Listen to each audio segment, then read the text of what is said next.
because, as we know, there are known knowns. There are things we know we know. We also know there are known unknowns. That is to say, we know there are some things we do not know. But there are also unknown unknowns. The ones we don't know.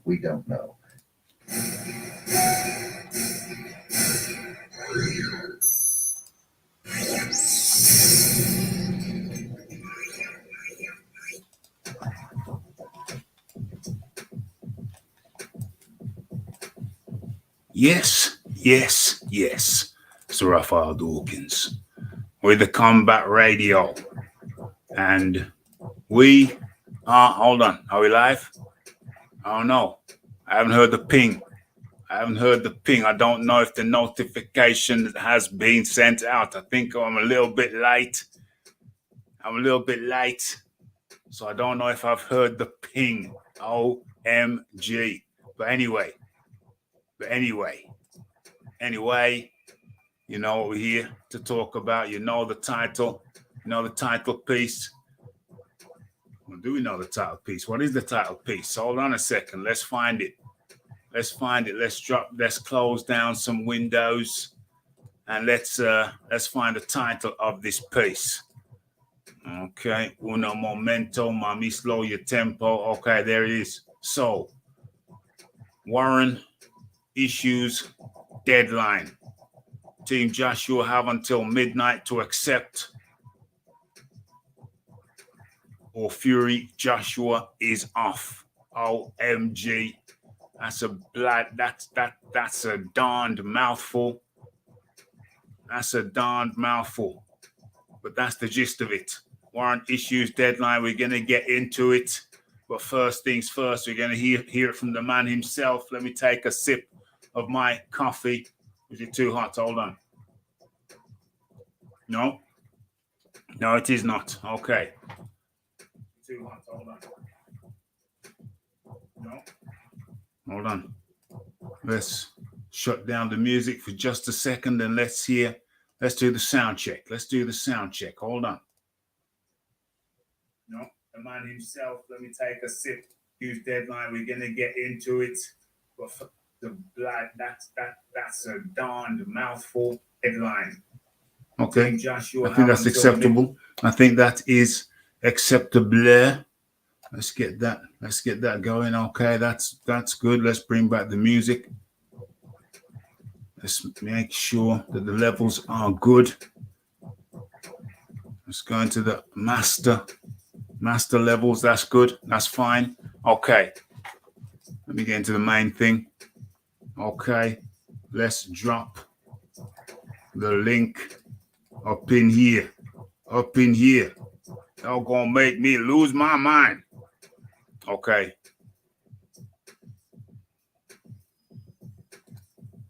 So Malcolm Marcel, up in the building. We got Usyk's promoter came out and said, don't rush us. The fight can happen in the first quarter of next year, 2023. Yes. So there's no reason why Tyson can't fight AJ on the 17th of December. There's no reason whatsoever.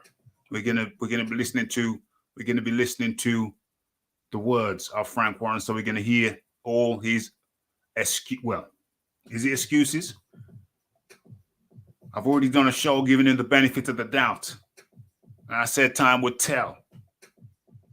And what was the name of that show anyway? What was the name of that show? Hold on. Let me come out of that and go into this. Hold on. No momento. Let me just pin this shiznix. There you go. That's pinned. Okay. It's pinned. Anybody wants to jump on in, can jump on in. But let me have a look at what the title piece of the previous show was. What did he say? Frank Warren to send Fury offer to Joshua. Real or bogus? That was what? That was Tuesday. Where are we now? Thursday. That was pretty much damn near exactly 48 hours ago. And then What did Warren do? Warren sent the contract or the offer the next day. So that would have been Wednesday. So what we're looking at a 24-hour offer. We're looking at a 24-hour offer. Does that sound familiar? Does that sound familiar? Anybody remember the bogus Instagram offer? Well, remember. Oh, dang. Let's be the FaceTime. You want to be the FaceTime? You want to be the FaceTime with the Rafi? Well, there you got FaceTime now. Does anybody remember the 24-hour Instagram offer? Well, don't forget who was the architect of that.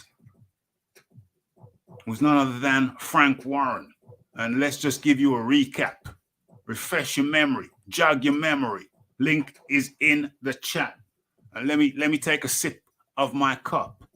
Cheers. It's coffee. Where are we? Oh, disappears. There we go. Black coffee. No sugar, no cream.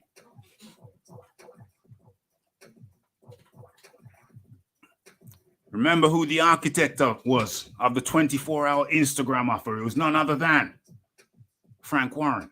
You see, Espinosa got in contact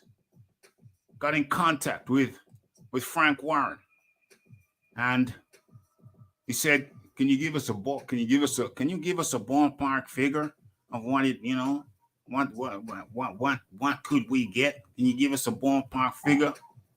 So Warren went over to BT. He deals with BT. And I said, well, what could we do? What kind of figure could we offer Joshua? What kind of figure could we offer him? Could you offer him? Could you do the math? Could we do the 50 mil that Joshua has asked for? And they did some rough maths on the back of the kebab paper, and said, yeah, we can do 50 mil, knowing full well it was a bogus offer. It was bogus because Joshua was contractually tied to Sky. So it was nonsense, pure nonsense. And then, of course, Deontay Wilder came out and said, well, we got 24 hours. We got the 50 mil. We got the bag. Don't worry where the bag is. We got the bag. You have 24 hours to get in contact with the Bronze Bomber. 24 hours. Eddie Hearn said, okay, that's interesting. Let's meet and talk about it. I'm flying out to New York. I've got a card on at the Barclays Center. We'll fly over and I'll meet up with Shelly Finkel. Me and Shelly Finkel can meet up. Shelly Finkel comes back and says, no, we cannot meet. You need to agree to the offer before we can meet. And so he tries to meet up. Eddie Hearn tries to meet up, but Shelly Finkel says, no, blocks him, can't meet up. You have to agree to the offer before we can meet. And that, ladies and gentlemen, was the 24-hour Instagram offer. But now, Frank Warren has done one better. He's come up with the 24-hour Fury offer. 24 hours now. Isn't it interesting? Gentlemen, I see you. I'll get to you in a second. But isn't it interesting that whenever these cats are offering Anthony Joshua an offer, all of a sudden it comes with a tick-tock. It's like, remember, I don't know if you cats remember Mission Impossible, a TV show from back in the day. This message will destruct in X amount of seconds. Well, all they're giving Joshua are these ticking contracts that expire in 24 hours. What's this? Come on. They know for a fact that AJ can't meet up with the deadline. But I reckon if AJ wants this fight timing wise, that ain't what the you talking about. Nearly 2 months, that's enough to get training partners. Nearly 2 months, that's enough to get nearly 2 months, that's enough to get a few training plans under his belt and a couple sparring partners. So in a way, can't see anything. I have to respond to that immediately.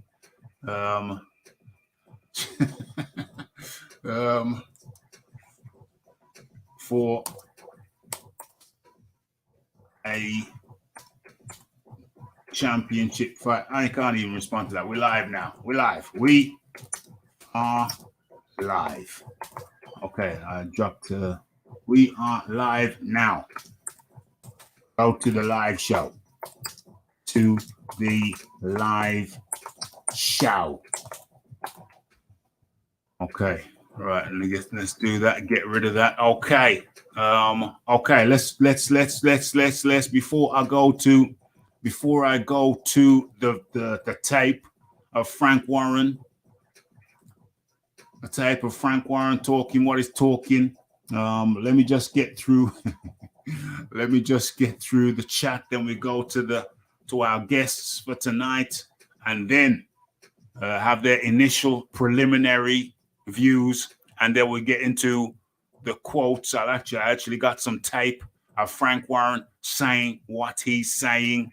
So we're gonna do that in that order. So let me just get through this. Okay. Yes, R.I.P. Queen Elizabeth II. Queen Elizabeth has passed. Ernie Shavers has passed. R.I.P. Ernie Shavers has passed. Who else has passed this week? Drummy, Zeb from Aswad. Remember that tune? Don't turn around, because you can't see my heart breaking. Drummy, he was a drummer. He's passed this weekend. So quite a few people have passed this weekend. R.I.P. to all of them.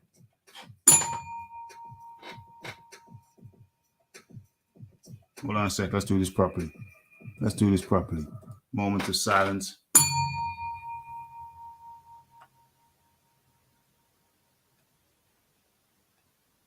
Okay. Fight Doctor up in the building. Looks to me like AJ. Oh my gosh. Okay, you'll get to say that yourself in a second. The Philip Khan Roberts up in the building. UGC Flame up in the building. The king is hiding behind his throne. R.I.P. Queen Elizabeth, indeed. Who else we got up in here?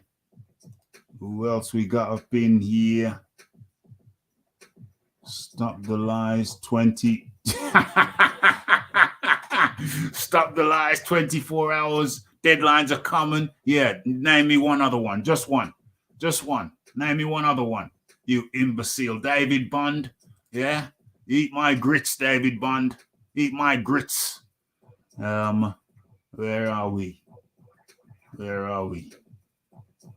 I'm late. No damn. I bet nobody's got notification because I'm late. But anyway, listen. Thank you to everybody who's come. Panel. Thank you to everybody in the panel. We're going to go around and get your initial thoughts, views, observations before I get to playing the audio of what Frank Warren said. I got the salient points. I got it all on tape. Let's start with the Fight Doctor. Your initial thoughts and observations. First of all, introduce yourself to the people. Yo, Fight Doctor's in the house on Rick James status as always. Shout out to the Iron Kong. Shout out to his wife. I hope she's nice and safe and fully recovered and healthy. Yes. And Leon Figures is here too. And shout out to my man Leon Figures. Okay. Yeah. How do you do? So look, You come off 2 losses, right? And look, Joshua is still a draw, even after the 2 losses to Usyk. But you look, those two losses are not a good look.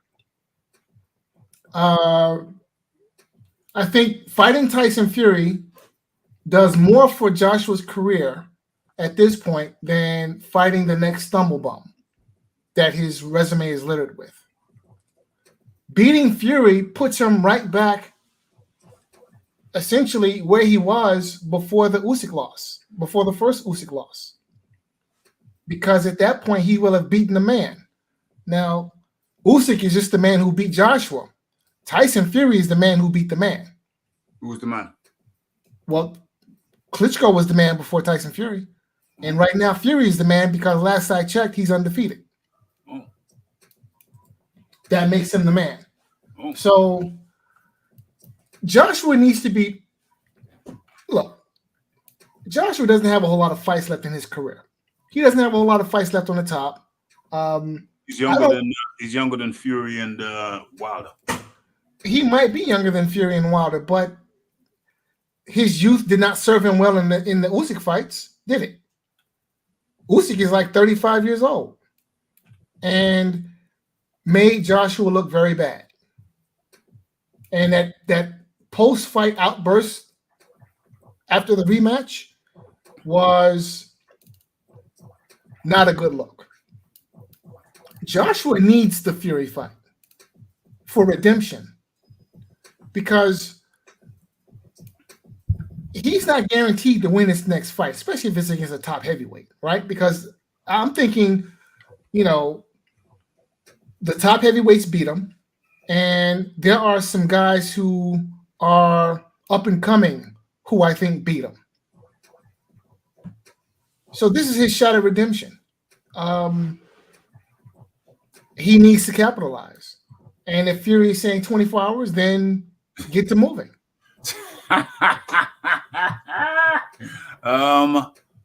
24 hours. What is that nonsense? What is that 24-hour contract? Why is it that Anthony Joshua is the only one out there getting 24-hour offers? What's all that about? The fight doctor. What's all that about? Yeah, well, I think it has a lot to do with Eddie Hearn and his nonsense, right? Is it? Yeah, Eddie Hearn and his nonsense, because the man is so full of shit. He needs to be in a fertilizer business. Eddie Hearn. So yeah, if I'm Tyson Fury, okay, make up your mind. 24 hours, no games. Here's the deal. Take it, leave it. Right? Okay, thank you. I mean, who needs who in this equation? Fury can fight anybody. I mean, Joshua could too, but who could Joshua fight to get redemption? Instant redemption.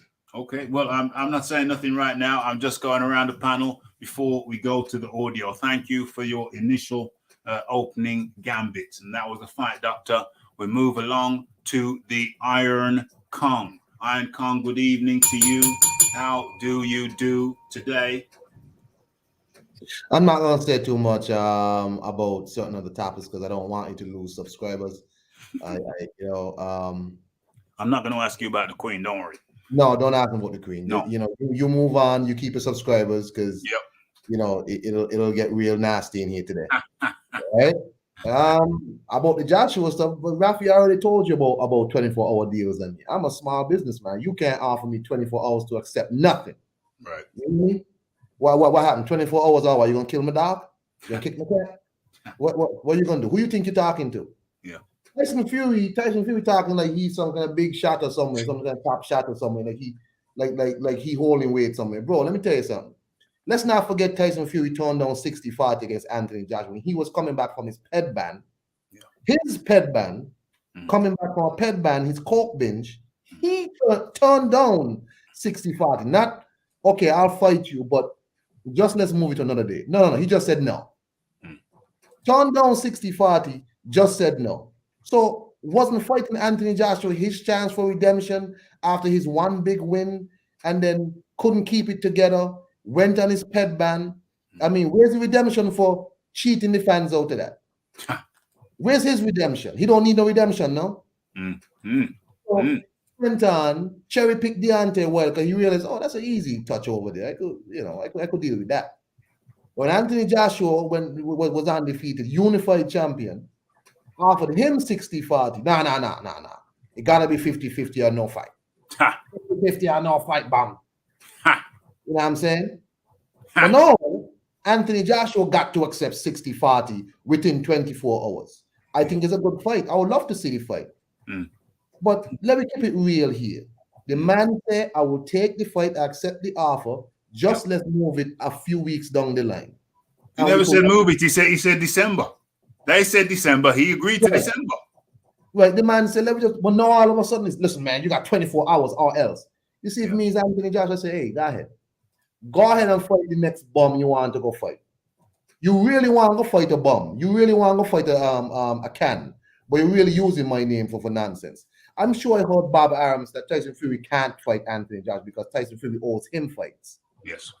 I'm sure I heard Bob Arams say that. So Tyson Fury and Frank Warren are well aware that they can't fight Anthony Joshua. But as usual, Tyson Fury has nothing better to do, and his weird obsession with Anthony Joshua. Rafi, fight doctor said how he needs to immediately accept or whatever.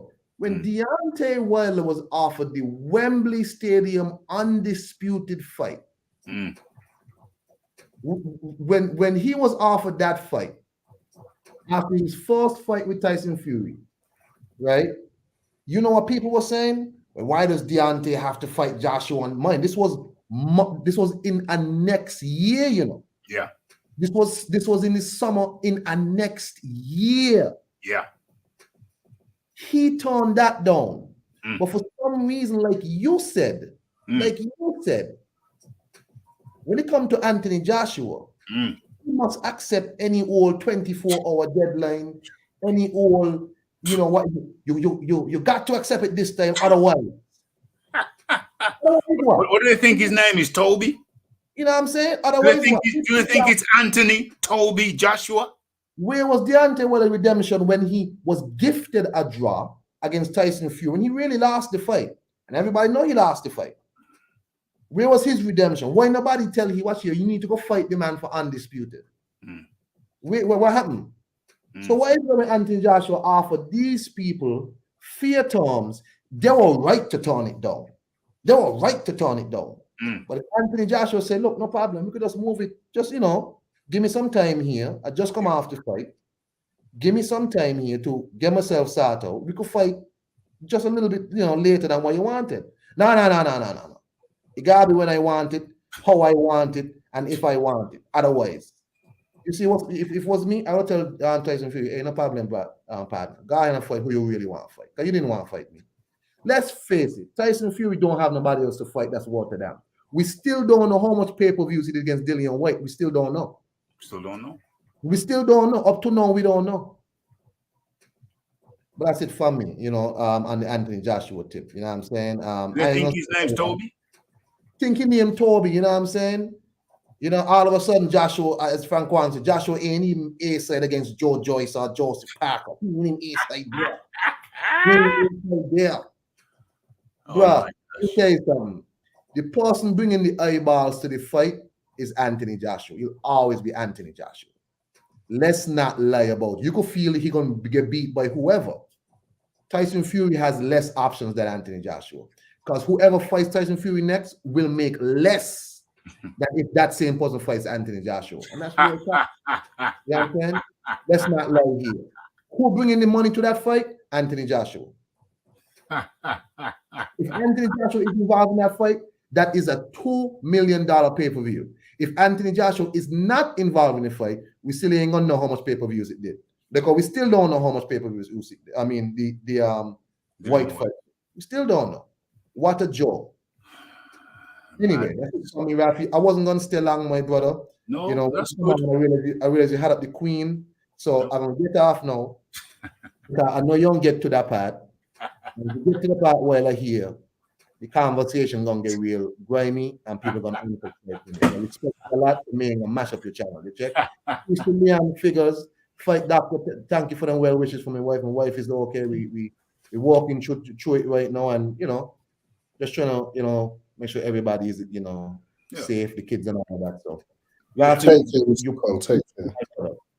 Yeah, Yo, once- bro.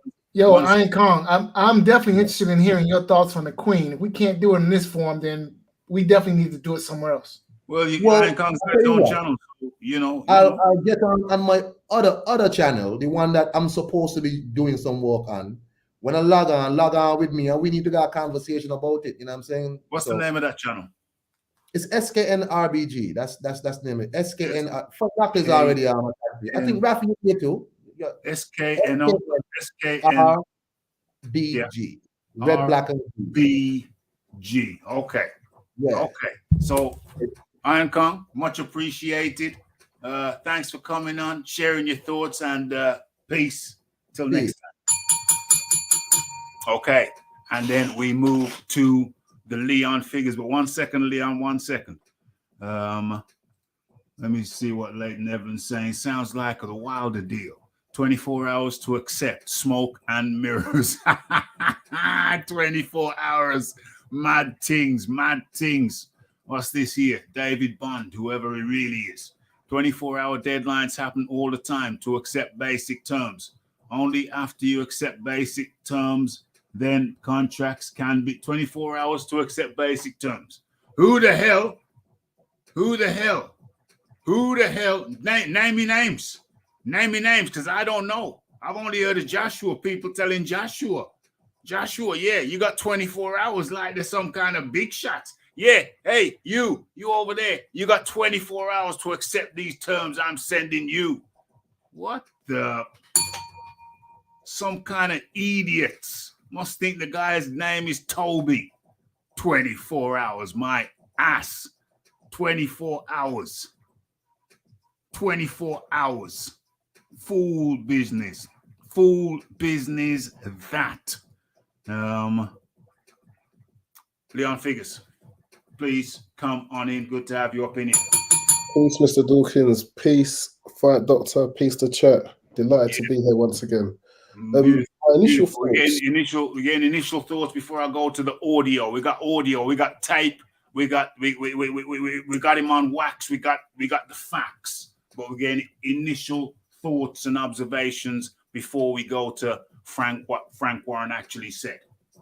Okay, my initial thoughts when I first heard this, I thought it was, as the youth say, for clout. I thought it was cap. But simply because if you look back at all of Fury's fights since his comeback, none of it has been done through social media. The Wilder fight just announced. Pianetta, Swartz, Wallin just announced. The only time we have had stuff in social media was when Dillian White was fighting for his mandatory. So that was a different scenario. But all of his, especially his voluntary bouts, deals have been made in silence and they've just been announced when they've been done. And then it's there. So that to me shows, because I remember it was a big shock when he took the first Wilder fight. People thought it was way too soon. I don't remember there being any news online. I remember people saying, There was no this is build how up. things get done. Eddie Hearn talks too much. It's when the grown-ups and promoters, they talk behind the scenes, announce when the fight is actually done. But I do have a case for why a 24-hour deadline could actually be needed in a scenario like this. We're running out of time. It's a big fight. It's an absolutely huge fight. And you need as much time as possible to promote it. Fighters need to get into camp and they need to get ready. I mean, he has stuck to what Joshua's asked for, but offer him an early December date. It is in December. I think 60-40 as an offer is extremely generous on the sense of Joshua's lost 3 of his last 5 fights. He's actually been on the decline since the Klitschko fight. His pay-per-view numbers have been still massive, but they've been decreasing. Tyson Fury's on an upward spiral. He's got fans in America. He's got fans in the US. He's grossed a bigger stadium. He filled Wembley with higher numbers than Joshua did against Klitschko with Dillian White. Joshua wasn't able to fill Wembley with Povetkin. They said it was because of the coach package deals that they couldn't get, but Fury sold those package deals, so he got the numbers that Joshua couldn't. Did he get the numbers, or did he and Dillian White? He and Dillian White. But what I'm saying is, Povetkin ain't no Dillian White. So agreed. in that, so I put it to you. I didn't want to interrupt, but I'm going to have to interrupt. I put it to you, Mr. Leon Figures, that the Tyson Fury did not sell out Wembley. He had an established British pay-per-view star. He was fighting an established British pay-per-view star. So we can't put that all on Fury. It was Tyson Fury and Dillian White. If Tyson Fury were fighting Povetkin, I put it to you that if Tyson Fury were fighting Povetkin, if Tyson Fury were fighting Kubrat Pulev, I put it to you that it may have been an entirely different story. Also, I put it to you, Mr. Leon Figures, that we also have to factor in that Tyson Fury had been away from the British stage for some 2 years. So we also have to factor in that it was something of a homecoming. So there are lots of factors there. I put it to you, Mr. Leon Figures. Absolutely agree. But I'm just putting forward points as to why Fury will be in a position to do this, because what I'm pointing out is if you look at the numbers, as great as a Joshua is, he's on the decline in the ring and with the numbers that is. Once again, I didn't mean to interrupt. I didn't want to interrupt. These are the opening arguments, but I have to interject. Somewhat. On the decline, his figures are still tight. I have to counteract rather. His figures, even though Tyson Fury, I'll put this. Tyson Fury has the biggest figures for selling out Wembley for a one-night event. But I put it to you, it's not, like I said before, it ain't Tyson Fury. It's Tyson Fury and Dillian White. So I have to say that it's a little bit spurious to say it's Tyson Fury. It was Tyson Fury and Dillian White. Now let me address the downward spiral. Let me counteract that, if I may. I would suggest to you that Anthony Joshua, it's only a suggestion, but I would suggest to you that what's his name? That Anthony Joshua is a better fighter today than he was 12 months ago. Leon Figures. I would agree, but boxing results, when I say downward spiral in the ring, as in he's lost 3 out of his last 5, and his pay-per-view numbers and ticket sales are on the decline in that sense. It's still very high. No, but they're still the best. But they're still the best. Yeah, so still the highest. You're saying that they're on the decline, but they're still the best, my friend. They're still the best. Yeah, that's what I was going to caveat by saying.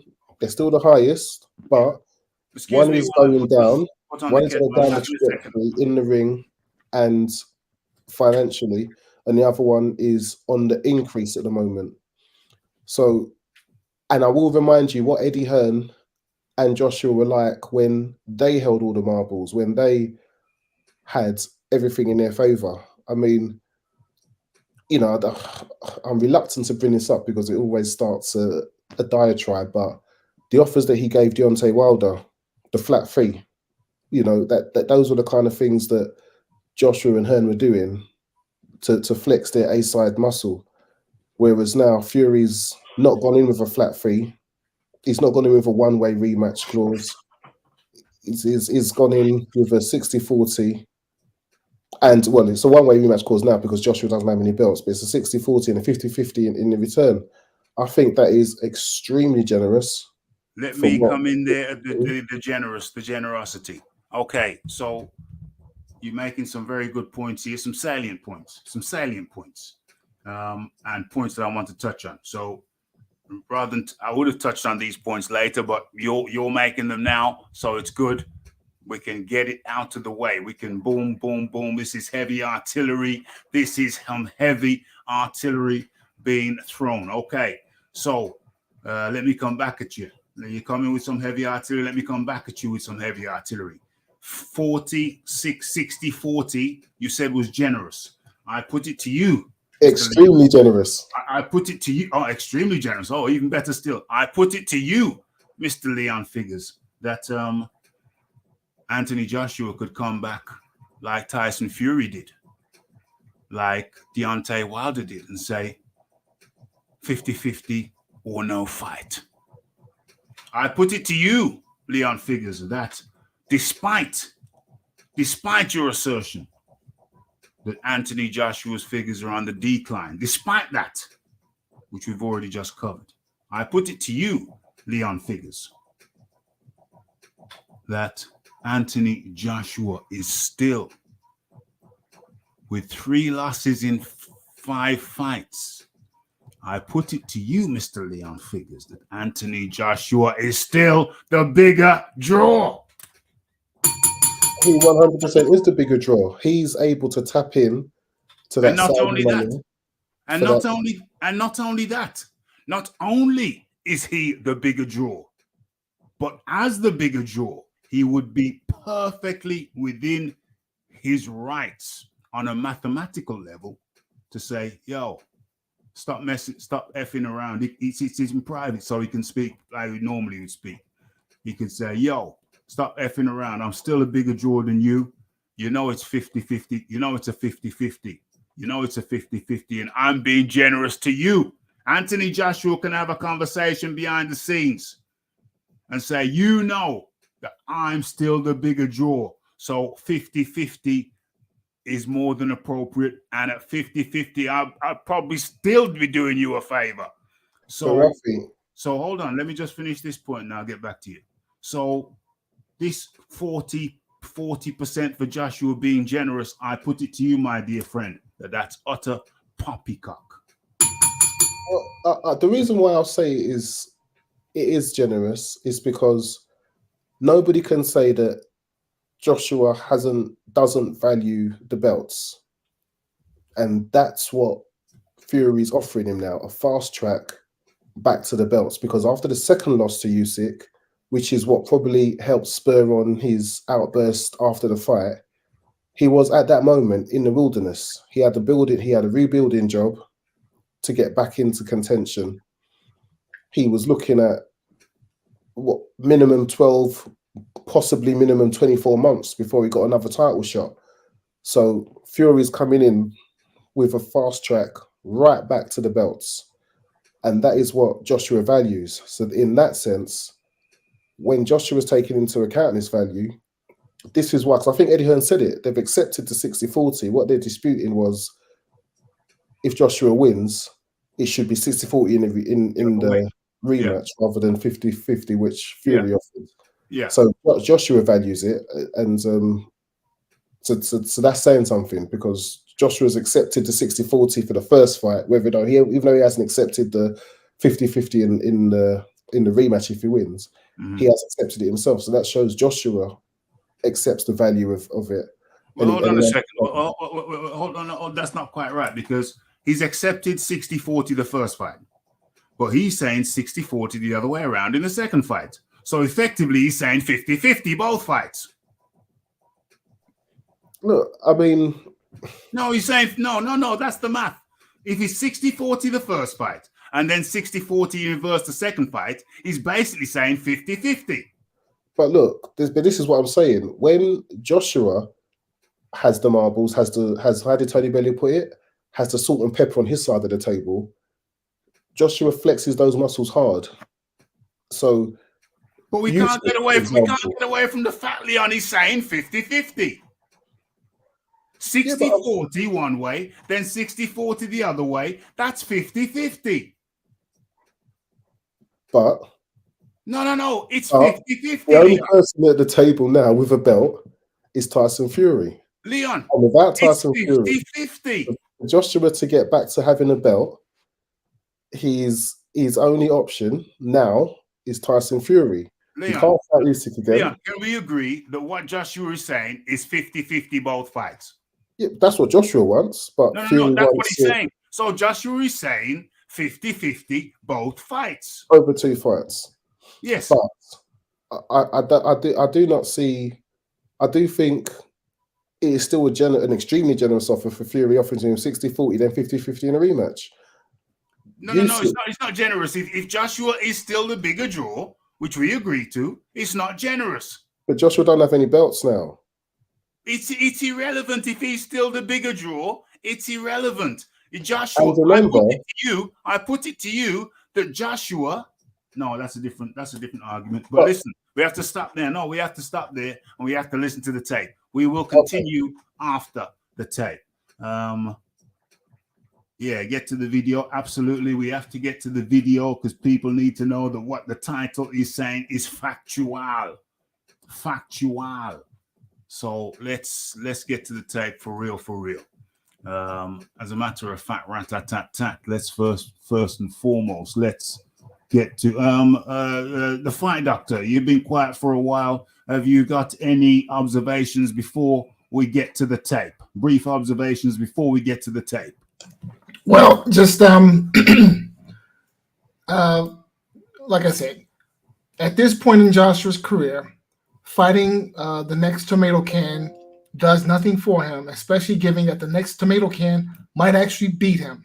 So I think he needs to jump on this opportunity because, this is no telling what can happen going forward.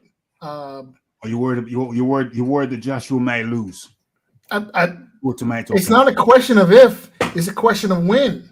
Oh, okay. And the problem for Joshua, Joshua is in imminent danger of losing to a tomato can. I think so. Do you think Tyson Fury is in imminent danger of losing to a tomato can? I don't think Tyson Fury is going to stoop that low. Oh, what do you mean stoop that low? He always stoops that low. He fights low caliber fighters generally.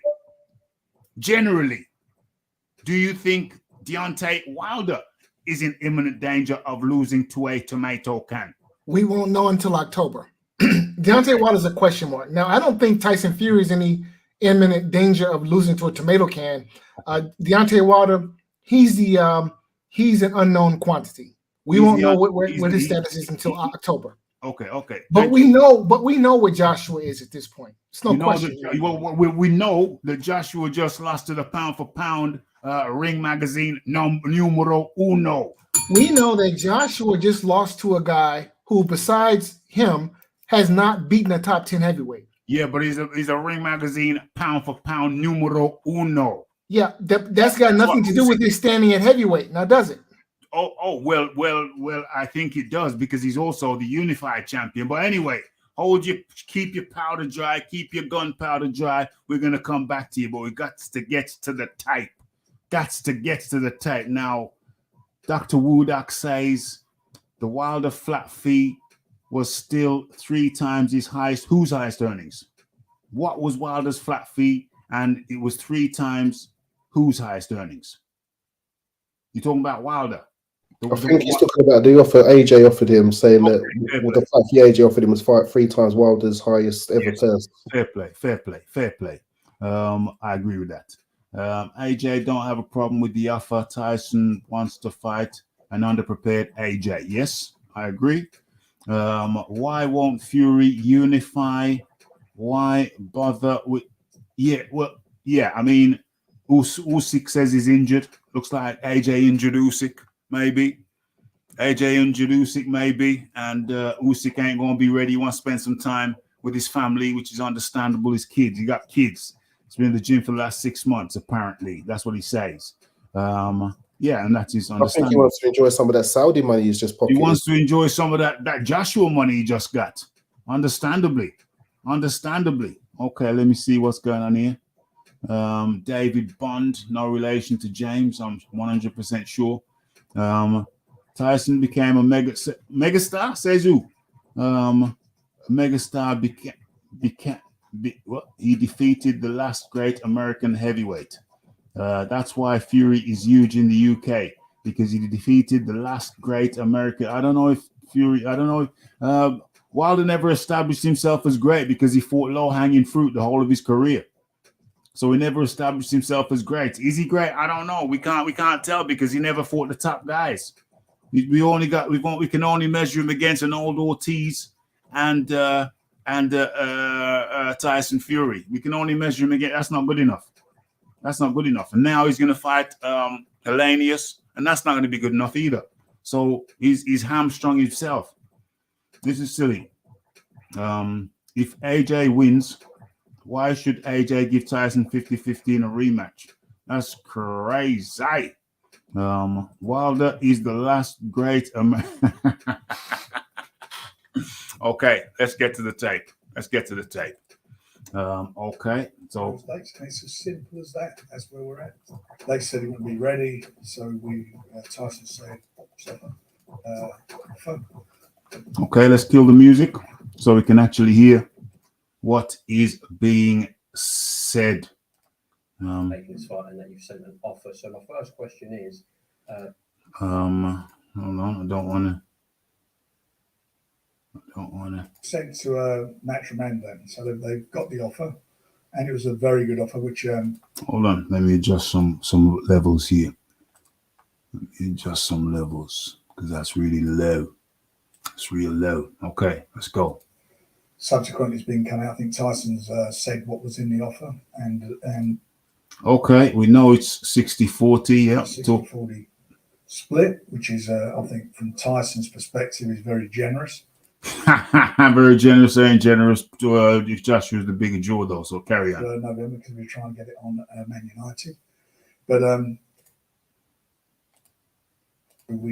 Tyson said, we've got another couple of dates, which is the 27th. So we've got another couple of dates. Okay, so I'm going to play that a little bit more. Don't worry. I'm going to go into it deeper. But okay, so he was asked, what about this December 17th date? Because Joshua is not asking for extra time. December the 17th was booked by Frank Warren, who you see there at the Principality Stadium in Wales. So I repeat, December the 17th, isn't Joshua asking for more time? December the 17th, the Principality Stadium was booked by Frank Warren. On your screen, you can't see him, it's not on your screen. Oh, okay. It's not on your screen. Hold on. Hold on.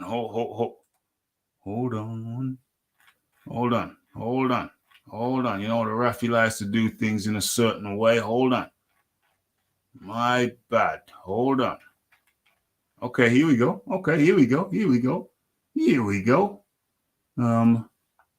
So let me get this thing. Let me get this thing done properly. Hold on. Let's press a few buttons. Let's get this thing right. Okay, so, okay. Let's do it even better than that. Yeah, okay, that's better. Okay, so, let us now, dang, there's a whole heap of things up here. Whole heap of things. Okay, so, what was I saying? Yeah, December 17th, it was already booked by Frank Warren. The Principality Stadium was already booked by Frank Warren. So it's not Joshua. Just to clarify, it's not Joshua asking for more time. It was already booked by Frank Warren. He says that was for Usyk. That was for Usyk. He was booked for Usyk. But now Usyk needs more time. Their argument for taking December 17th off the option list his argument for taking December 17th off the option list is that, well, Tyson will be fighting Usyk in March, so he needs to be ready. So December 17th is late. It's too late because he's fighting Usyk in March. Now, as we know, that is a load of crapola, because there would be no problem in Fury saying, well, listen, I last fought on December the 17th. December, January, February, March the 17th is only 3 months. I'm going to need at least 4 months. So March, April, I would need it to be April the 17th. And there would be no problem with that being accommodated. I don't believe there would be any problem whatsoever. So that's a bogus argument. But anyway, let's listen to the man, Frank Warren himself. 7th of November and the 3rd of December. And as Tyson said yesterday, Okay, so the date they're offering is the 26th of November and the 3rd of December. Remember, they tried to take December out of the equation altogether. Frank Warren tried to take December out of the equation altogether, even though that was the original offer, December. Frank Warren came back with an offer of November. So then when there was public outcry to that, they put December the 3rd in, which is pretty much just a few days outside of November. But pray continue, Frank Shifty Warren. pick one of those dates. And it's as simple as that. That's where we're at. Pick one of those dates. It's as simple as that. That's where we are at, says Frank Warren. I have to be. Remember, this is not a mandatory defence. This is Tyson being magnanimous and giving. This is Tyson being magnanimous and generous. What an utter load of crapola! It's not Tyson being magnanimous. Would be a rematch clause now, which there is. It's not Tyson being magnanimous at all. It's Tyson the opportunist, Negotiable points. trying to catch AJ off a loss. So Why would you as a champion want? Come back and we talked about it, and he said, right, those two dates I mentioned, the 26th of November and the 3rd of December, pick one of the dates. Pick one. Why would you want to be fighting as a champion? Why would you want to be fighting a Joshua coming off a loss? Isn't that a bit of a punk thing to do? Right? Isn't that a bit of a punk thing to do? But granted, Joshua says, yeah, in December. Then you try to shift him to November. Then you try to pretend that December the 14th or 17th would be problematic when you know for a fact it would not be problematic at all. You'd book the Principality Stadium for that. Intending to do, the intention was for the unification fight to take place in December. That was. Also, they're talking about December the 17th, the unification fight. Carry on. Where Tyson's head was, and also was Usyk's. But so they're talking about December the 17th. He was asked why December the 17th was booked for the Principality Stadium, but yet when you made Joshua the offer, that wasn't an offer. That wasn't in the offer. That wasn't an option that you gave Joshua. December the 17th we're talking about. Now he's trying to say why they didn't give Joshua that option. Subsequently, Usyk said that he was not available and wouldn't be available to. He's talking about Usyk not available, injured, wants to spend February or March. Wants to spend time with his kids. February or March, he'll be back. He never said February at all. He said March and onwards. As he said, he feels he's comfortable in beating whoever he's put in front of him. Oh, come on, cut the waffle. Cut the waffle. Why? Usyk fight in February or March, and he needs. Usyk has never mentioned February. So he don't want to do it late in December. That's why he wanted to do it earlier. That's why the original proposed date was the 12th. But as I said, he's moved on from there. Push it back any further. He doesn't want to push it back, and he doesn't want to push it back to the. It's not pushing it back. It's the 17th. Because obviously, it's only a small window to get that fight on. It's the 17th. It's the 17th. You took that fight off. They didn't give Joshua that offer. That's the 17th. It's the 17th. Logical. He's just coming off a loss. I didn't know Old Trafford was in the mix. He's just coming off a loss. What are you doing? What are you talking about? It's not, and it's simplistic. It's 60-40. Pick one of those two dates, and 50-50 the rematch. For coming for two. Okay, we talked about that. We've talked about that. And we didn't do it to pitch it low, Cut the waffle. Cut the waffle. because at the moment it's that's something that had to be resolved, and it's got to be resolved with BT. because Okay. there's no commitment. Now there's the reality. Now there's the reality of Joshua being contractually broadcast bound. Joshua is contractually broadcast bound. This is why this was unrealistic from the start. You'd have to. Joshua's got to be performing. Where is he, on the Zone or Sky? And then your guy has to perform on BT. So what does he say about that? What does he say about that? Comment on that, please, Frank. I can't, because at the moment it's that's something that had to be resolved, and it's got to be resolved with BT because he has a commitment with BT. Okay. So he's got a commitment. Your guy's got a commitment with BT. Joshua's got a commitment with the Zone. Let me just tell you something. If it can be done, if everybody's cool with that, for me it's not a problem. But can they do a joint broadcast? Can it be broadcast on BT and on the Zone or Sky at the same time? That was the question. everybody's acting like AJ is an undefeated fighter, and this is a mandatory defense.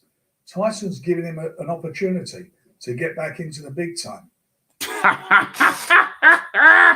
Tyson's giving him an opportunity to get back in the big time. See, to fight for a world title again, and see if he's capable to fight for. He's being kind and generous. He's giving him a chance to fight for a world title again, as if that would be problematic for AJ. When anybody who holds any version of the belt would bite their toes off. They would bite their toes off just to get the opportunity to be in there with Joshua, because they know getting in the ring with Joshua often leads to life-changing money. Getting in the ring with a Tyson Fury, not so much. Yeah, can I interject for a second here, please? We're coming to a close. We're coming to a close with Frank. Let's see what Frank's got to say. Get into all that other stuff. The offer's there, and we need an answer quickly, because Tyson has told me this morning again, if they do not come. Tyson has told him you need the offer. We get into the nitty gritty now.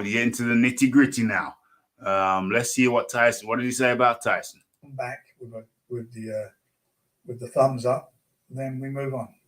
If they don't come back with the thumbs up, then we move on and we get to the nitty gritty. We get to the core of it right this very second. Let's go. Who knows the score? Is there a deadline on this? Yeah, today. Is there a deadline on this? Who knows the score? Is there a deadline on this? Yeah, today. Today. Yep. Wow.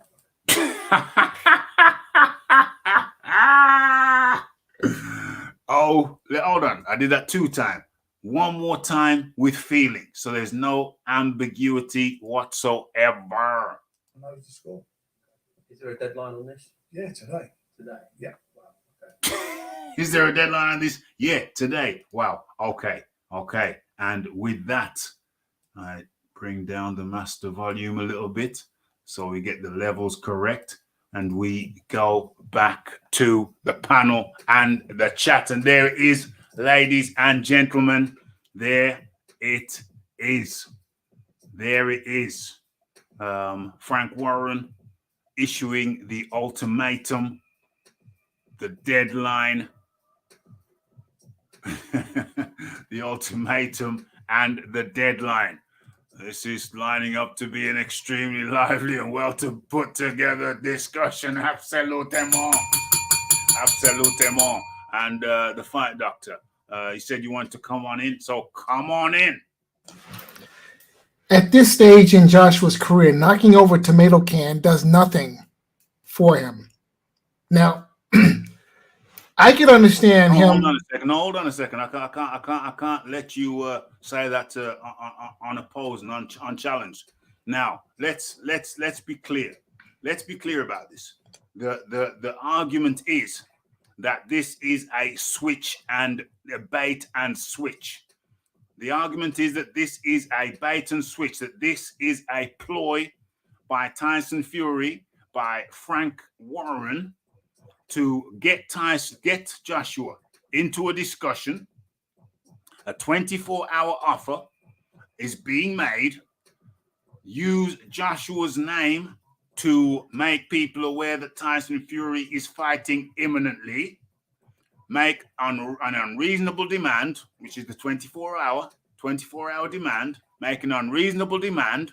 1, the 24-hour. 2, say we got to fight for you in December. Then switch it to November. And then when Joshua says, "Well, hold on, you said December, now you're saying November," and even December the 3rd is just 3 days out of November. December the 17th. You booked the Principality Stadium for December the 17th. We know that, and that I'm good with that.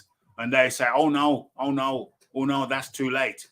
Then do the bait and switch, put in. So if anybody is going to, my key point to you is, if anybody is going to be fighting a tomato can next, it won't be Anthony Joshua. It will most likely be Tyson Fury. Now I gotta go and get some coffee. I've got $20 that says, if the Fury fight isn't made, Anthony Joshua's next fight will definitely be pizza and pasta sauce. Tomato can, without question.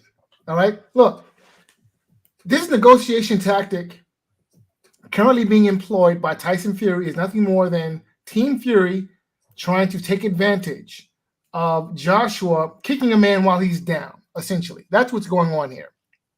By trying to force their hand. You've only got 24 hours. Hurry up and sign the deal. Never mind the fine print, of course. Now, I think part of the motivation behind this whole 24-hour deal is that Team Fury wants Team Joshua to negotiate in good faith and not drag the process along, trying to hold out for more money. Here's the deal. Accept it. You've got no better option. And I think realistically, at this point, Joshua doesn't have a better option. Usyk is out injured, so we can't see a third Usyk fight. What else is Joshua going to do? Where else is he going to go outside of beating another tomato can, which does nothing for his career? Nothing. I think it does for his development, more time with his new coach. He can pick an opponent rather than having to face a mandatory that will allow him to work on certain aspects that he maybe hasn't had a chance to work on. So in the sense of his fighting development, it's a good thing, being able to fight a few lower level opponents. Yeah, well, I would agree with that sentiment. However, in this case, in this instance, I think Joshua is better served by pursuing redemption. Look, he's only got a few fights left. Joshua does, because what's going to happen is they're going to get in the ring with the wrong tomato can and get knocked off. He's 34. He could fight for another 4 years. And as he's not a champion now, he can have 3 or 4 fights a year. There's many fights left in him. The question is, how many fights are left in him against top opposition? Because I'm telling you right now, look, he can go back to knocking over tomato cans. That's fine and dandy. What are you talking about? He's fighting higher caliber fighters overall than Deontay Wilder and Tyson Fury. So look, we fighting higher caliber fighters than those guys. Listen, hold on a second. Now, and furthermore, Joshua's two best. Did I hear you say that Tyson and Frank are trying to kick him out when he's down? Yes, that's exactly what they're trying to do, in my opinion. Oh. They're trying to force the hand of Team Joshua because they find themselves in a predicament right now. Who's in a predicament? Team Joshua. What predicament? What is the predicament? Why? Because here's the predicament. You've been beaten twice by a cruiserweight who's never beaten a top 10 heavyweight outside of you. Facts. That's one way of looking at it. FACKTS. Facts. That's one way of looking at it. The other way of looking at it is that you've been beaten twice by the pound for pound world pound for pound #1. That's I don't another way. recall Terrence Crawford having moved up to heavyweight. Okay, fine. Okay, but continue. Yeah, Usyk is not the. All right, we need to dispel this myth. Usyk is not the pound for pound #1 fighter in the world. I think Terrence he- Crawford has he- achieved. Good claim. Terrence Crawford has achieved more than Usyk has. I think Yeah, that's the a Ring fact. magazine. Do you want me to pull it up, or can we just continue? Listen, the Ring magazine is owned and operated by a crackhead. Why should I care about what they think? Hey, that's cool. What That's, does ESPN? What does ESPN have to say? hey, Right? that's cool. ESPN is more the credible than the crackhead at the Ring magazine. I promise you that's that. cool. The USA was run by an actor at one point. That's cool. Okay, so what does that got to do with the pound for pound rankings? Well, And the fact that the Ring magazine is run by a cokehead. You're saying that the Ring magazine's run by a cokehead. Okay, it's not an exemplary. It's not an example. Well, anyway, I don't even want to get into that. But pray continue. All right, so ESPN, in fact, ESPN, No. Just get to ESPN doesn't even have Go to your Alexander main Usyk point. in their top 3. Forget about. So that. this Get argument, to your main point. this argument that Anthony Joshua was beaten by the pound for pound #1 fighter in the world needs to put to rest. Nobody was putting Usyk #1 pound for pound prior to the Joshua loss. Prior to the first time, Yeah, but let's not get the first sidetracked. Usyk fight. Let's not get sidetracked. Let's get to your main point. Okay, so stop with the nonsense. The main point of the main point I'm making is that Joshua's 2 best wins came against geriatric fighters. Facts. What's that got to do with this? FACKTS. Facts. What's that got to do with this? What's that got to do with this? Is that Joshua is unproven. In fact, no, I take that back. Joshua is proven. He's proven to not be able to beat anybody of consequence. We're talking about this contract, the 24-hour contract. Yes. Please So get to that. what Tyson Fury's offering Joshua is redemption. He's offering Joshua an opportunity to prove something to which he has not proven this far in his career. 28 fights in, 27 fights in, has proven nothing other than the fact that he can knock over old men in tomato cans. That's it. And lose to a cruiserweight. Okay. Well, that's good. We got to the root of what you're saying. We got to the root of it. My response to what you just said is that what we're talking about really is this 24-hour and what I should do and what I will do, what I should have done, but haven't done, but I'm gonna do now, obviously, is put up a poll.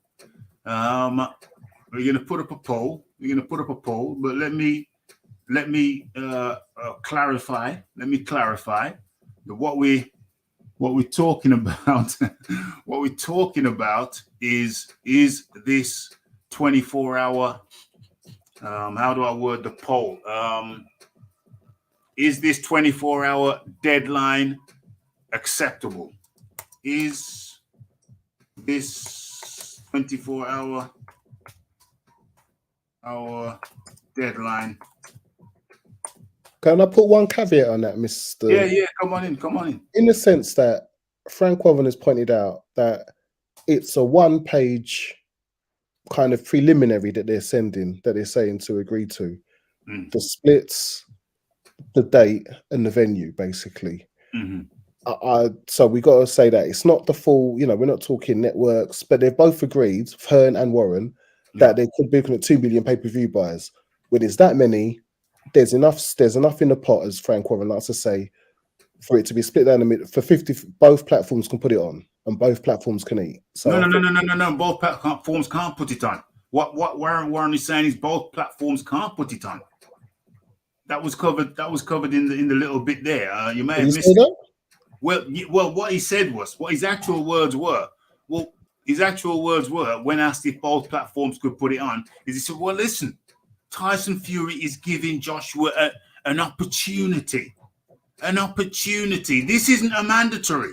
This is Tyson Fury giving Joshua a mandatory. So let me be clear to the people in the chat and the people who are going to be watching this, both now and in the future. Okay, so Frank Warren is essentially saying, no, this is not going to be on both platforms.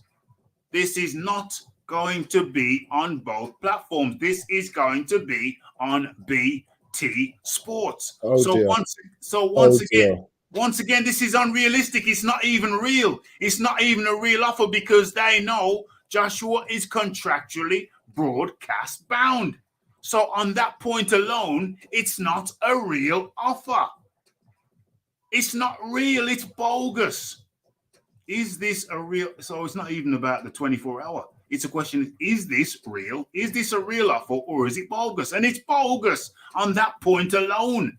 The mere fact that it's going to be on BT Sports and not a dual broadcast. That mere fact, when they know Anthony Joshua is broadcast contractually bound to a broadcaster, that fact alone means that the offer is bogus. And the 24-hour deadline is merely a means of stopping the general public from analyzing the minutiae of the contract and realizing once they've analyzed the minutiae of the contract that the contract is bogus. I do have a response though. I mean, remember, the zone is global. BT is just UK. Yeah. So if Frank Warren said, okay, we're giving you a voluntary for the heavyweight title, BT gets the UK, then there could be a scope for design to say, okay, then we get the rest of the world. There is that is a bargaining tip that can be played. It is, if we're just looking at possibilities. Which knowing Frank, okay, that's a fair point. But knowing Frank Warren, they're not going to want to give up that. They're not going to want to give up world broadcast rights. They're in a bit of a hole. Queensbury Promotions are in a bit of a hole. They're going to want every single. The UK is going to be the most. The UK is where they're talking about 2 million pay-per-view buys. At £30 a pop. That's 60 million. I think if BT is going to sweep up 60 million, a possible 60 million, if they can get, even if it's 1 million, they're going to get 30 million. If BT going to scoop up that, I think, we would take that. I think he'll take that because remember, anything in the US, which would be the next biggest market, would be a top rank thing. So Queensbury wouldn't be getting those coffers. So after that, you're looking at the smaller territories out there, the smaller purses or the smallest broadcast rights. So he's not actually losing that much himself in that, and he knows it's a bargaining. He knows it's a bargaining, it's a negotiation. I think there is scope for Warren to give the rest of that up because Queensbury is what he cares about, and the biggest pot is what he cares about. And if he gets all of the biggest pot, I think he'll say, I'll take the biggest sweets in the jar, and you guys can have the scraps. So, just putting it out there as a viable. Yeah. No, it's a reasonable observation. It's a reasonable observation, and talking point and a thinking point. Now, the question of the poll is going to be: Is this a bogus offer with bogus terms and bogus deadline? Bogus terms and bogus headline.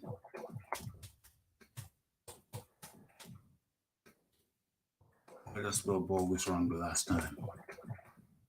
Is this a bogus offer with bogus terms and a bogus deadline? Yes or no?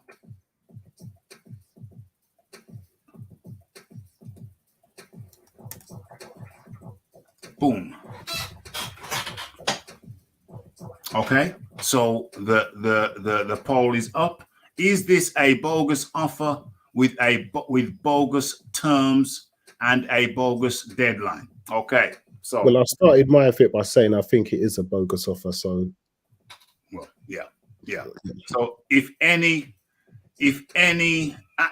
one of those is a yes, then you have to write yes, bogus. So my argument is it's a bogus offer because they know the broadcasting rights alone are not incompatible.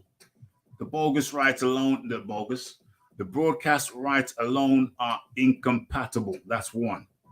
The terms Joshua just coming off a fight and trying to have him fight on the late November, early December, when of course it would be the soonest realistically would be December the 17th. Them taking December the 17th off the table to me is another sign that it's a bogus offer. I have a question. Hold on a second. Let me just finish my points. Bogus offer. So the date is bogus. The dates are bogus. And the deadline, the 24-hour deadline, when they've got things to go back and forth on, talk about, work out. No, that's bogus too. So for me, it's a triple bogus. It's a triple bogus. It's not a double whammy. It's a triple bogus. The Fight Doctor. You can go through this too. You can go through, is this a bogus offer with bogus terms and a bogus deadline? You can go through that list too. So if the offer is bogus, then why has Joshua come out and said he would accept the offer? Well, there's the offer, the terms, and the deadline. So there's three elements within that question. If you think any one of those is bogus, then you got to write bogus. Now, you just asked me, the question was if the offer is bogus.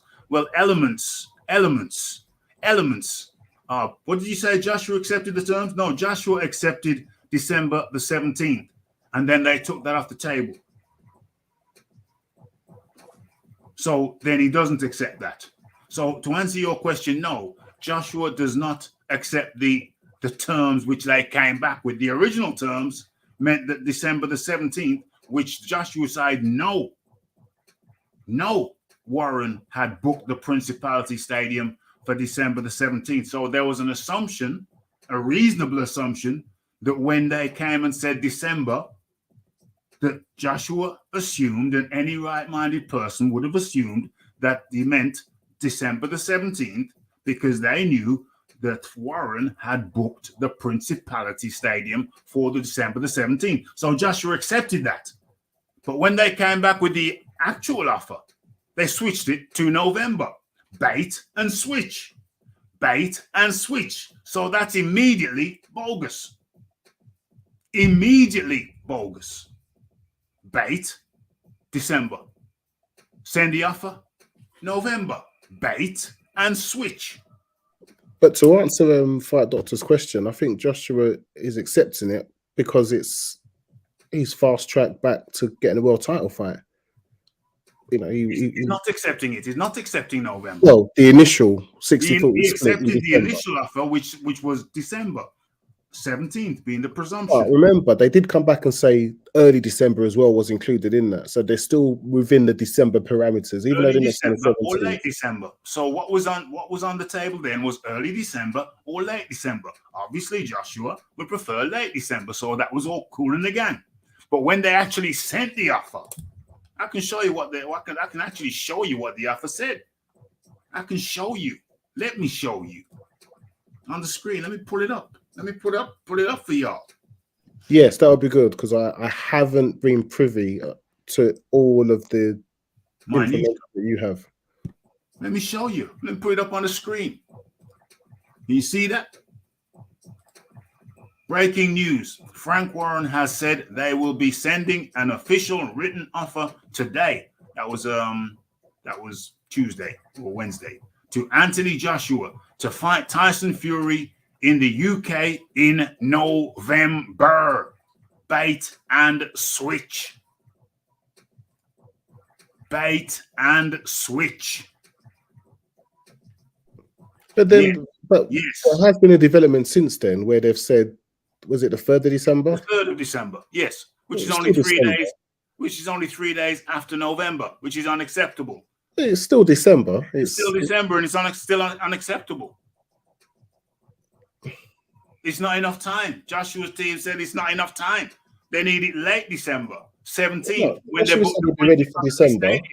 Excuse me, Joshua said he'd be ready for December. December the 17th, He never said that. He just said December. late December. Did he say late December in his tweet? Or in that one where he says that Kalash or that He said he'd be ready. He said he'd be ready in December. yeah. So he's got the parameters. No, we can't do this because I explained perfectly well the Joshua side, Frank, Eddie Hearn was aware that Frank Warren had booked the Principality Stadium, Cardiff, for the 17th of December. So there was a more than reasonable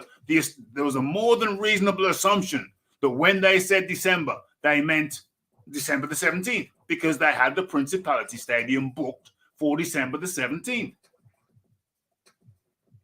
But then they did the bait and switch. They came back and said, great stuff. Yeah, lovely. We're sending you an offer for November.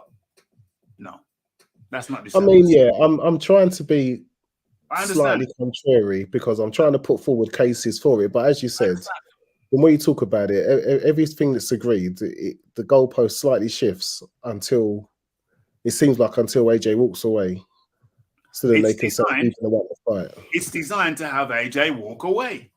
That's my observation. I think Fury enjoys messing with the public, just floating this fight is happening. I think he just enjoys it. I think he just laughs. Well, I think he just laughs at it.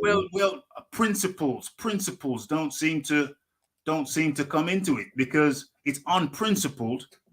It's unprincipled to say, hey, you want to fight in December? Yeah, I'm available in December. Okay, we're going to send you an offer. And then come up with this, sending him an offer for November. It's just bare-faced, devious. It's bare-faced, devious stuff. It's devious. Devious.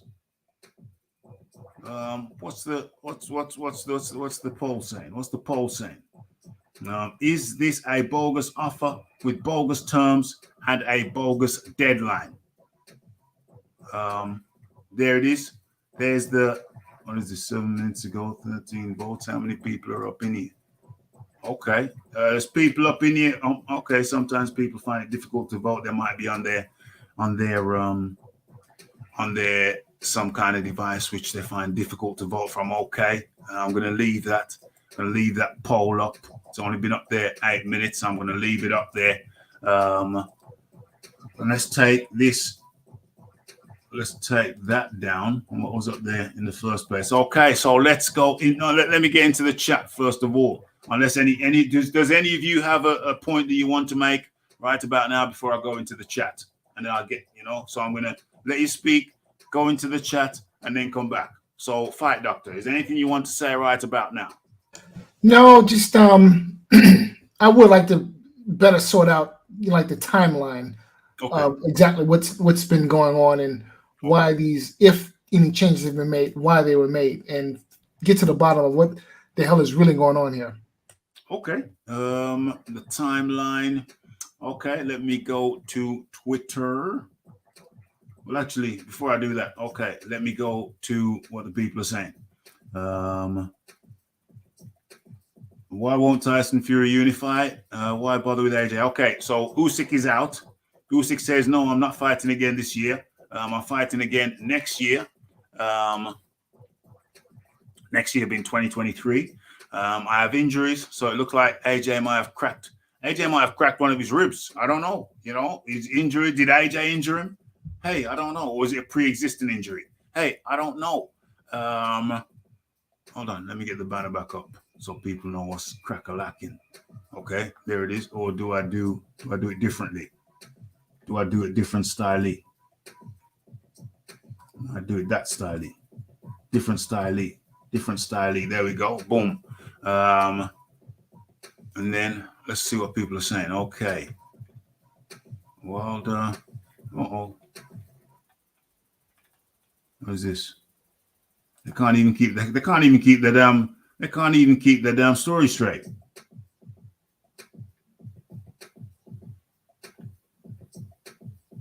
Wilder is the greatest knockout artist in boxing history.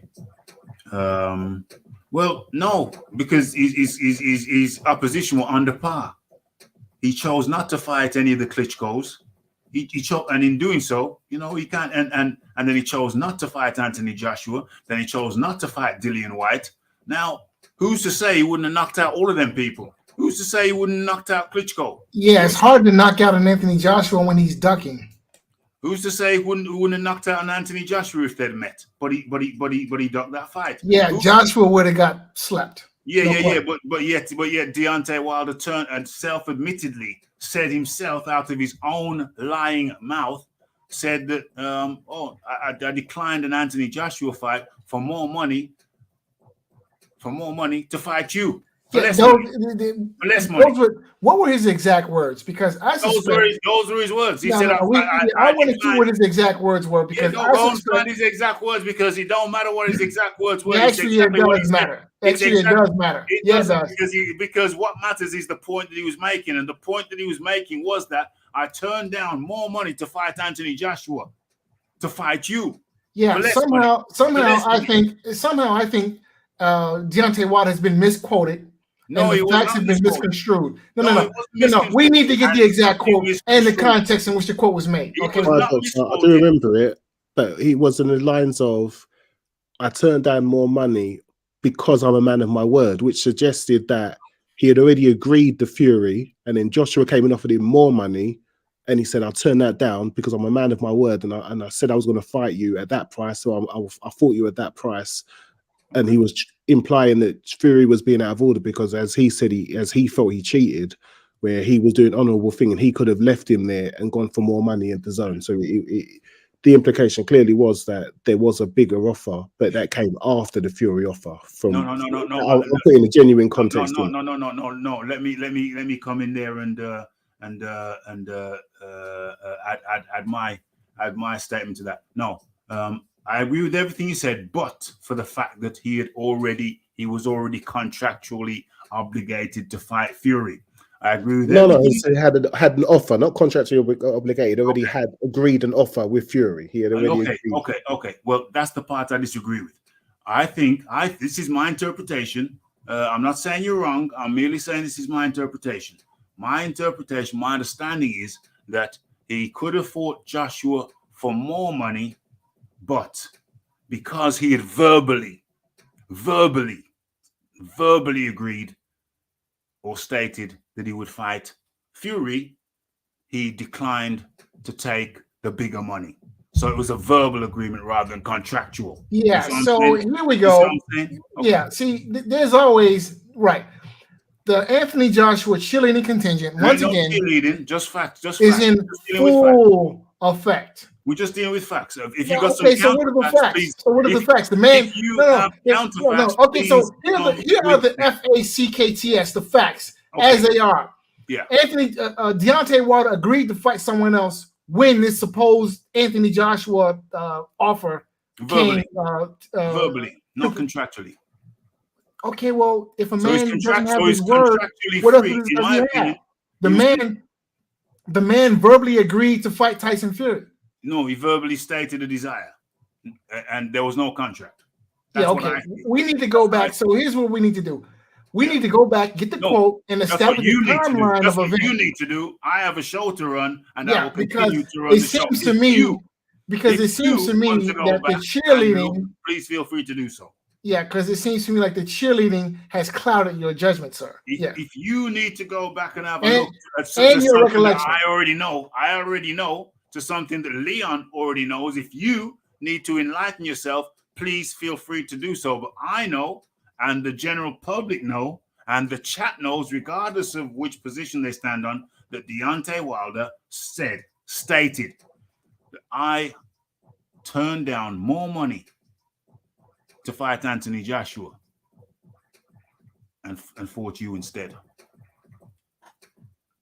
We all know that. If you don't know that, then that's, I guess, you're out of luck on that one, and I can't help you. But that's Well, here's what I know. that's I reality. know that Eddie Hearn is so full of horse hockey, he needs to be in the manure business, the fertilizer business. Okay, That's what you say. what I know. That's what you say, right? but you haven't And established here's that. You haven't here's established what that. else I know. Prove Here's what else I Prove it. know. Right? Yeah. Here's Prove what it. else I know. Prove it. Anthony Joshua has been beaten 3 times, right, or twice by a heavyweight who never beaten anyone in the top 10. Anthony By a Joshua. heavyweight who had never beaten Anyone in the top 10. in the top 10. Yeah. So when he fought, Well, I'll play. I'll play. Well, Deontay Wilder was beaten 2 times by a heavyweight who had not beaten anyone in the top 10 in 5 years.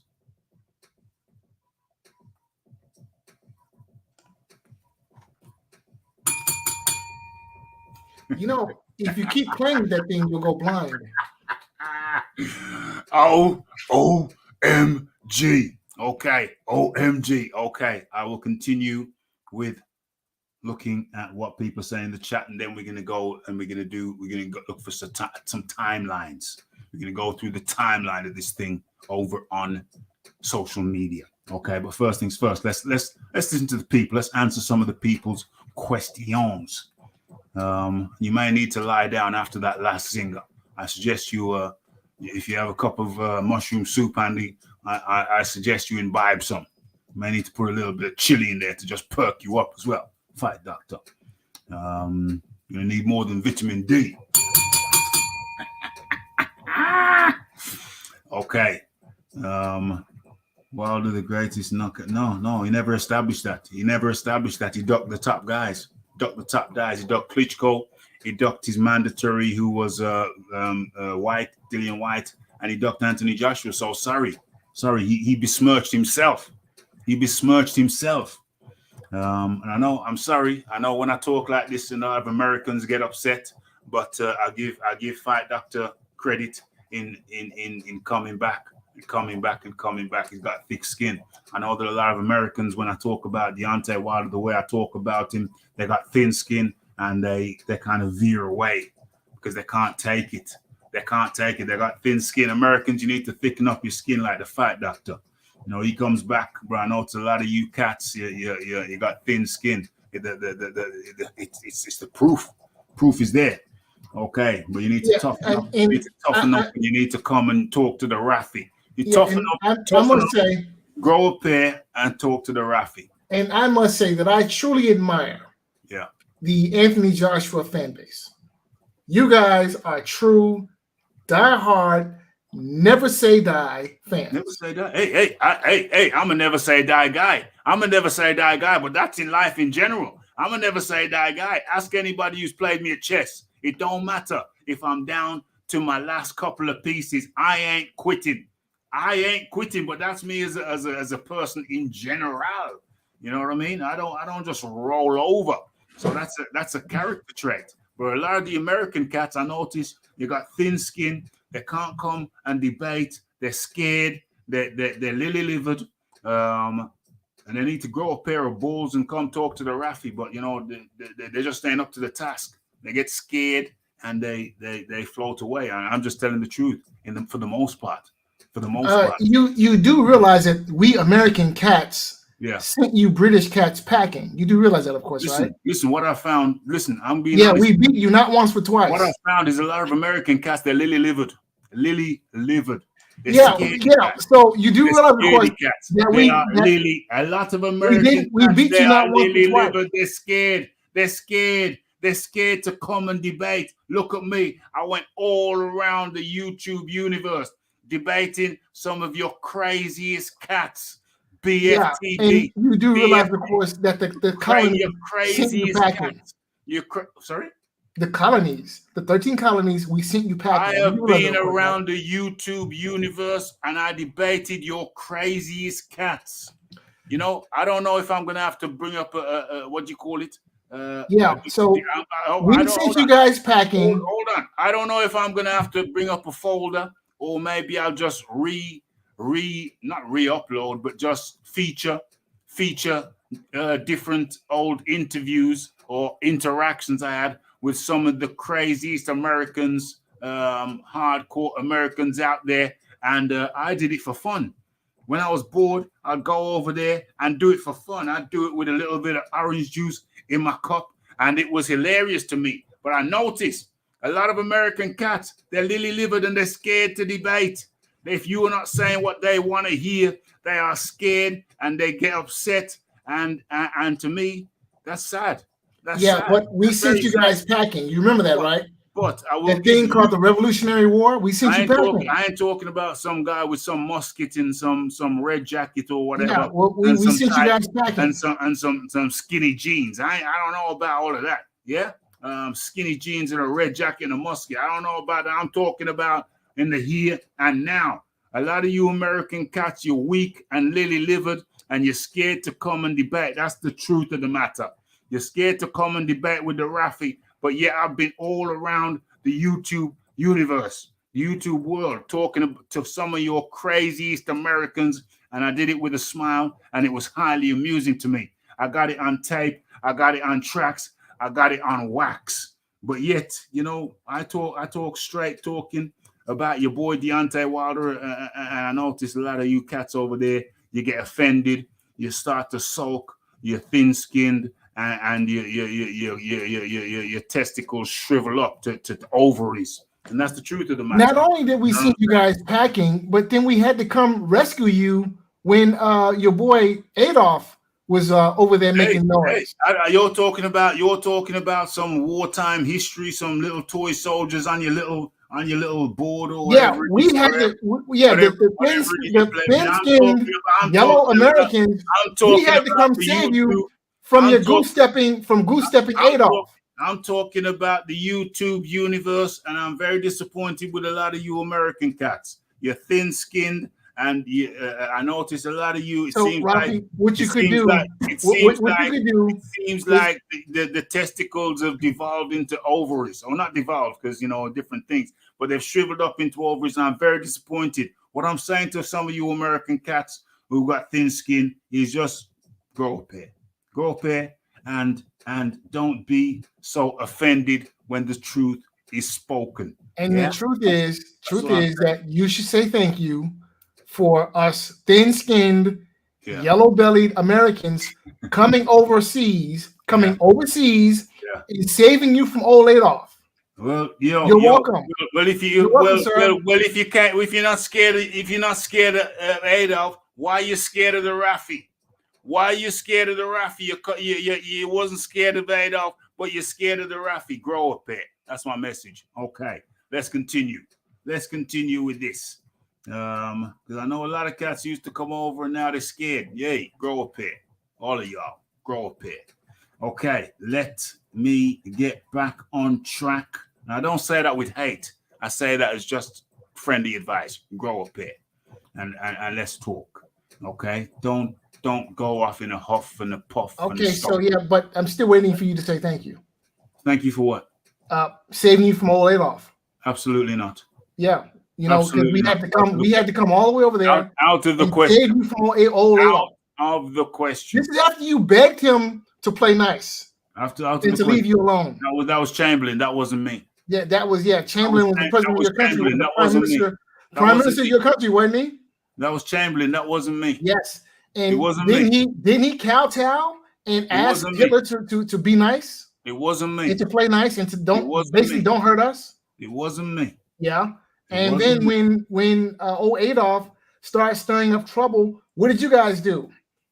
It wasn't me. You came over here hat in hand, begging for some help.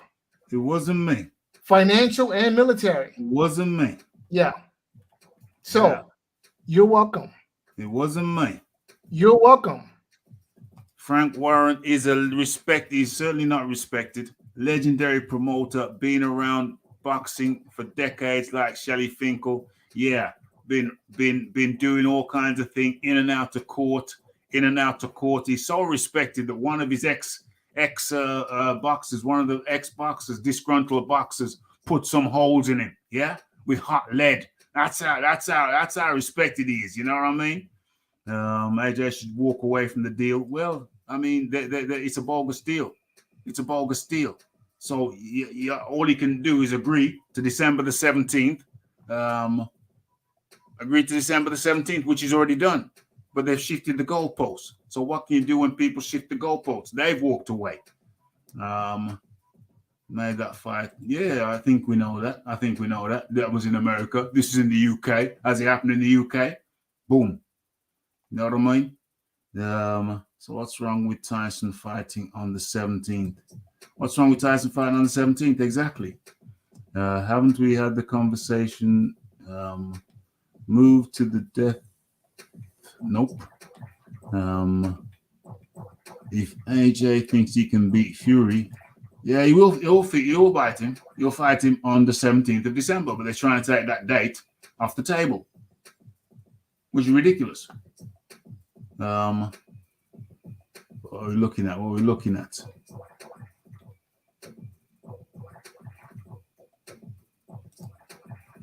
But didn't Sky and BT share Fury versus Dillian White broadcast?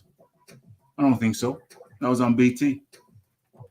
That was on BT, wasn't it? Wasn't that on BT?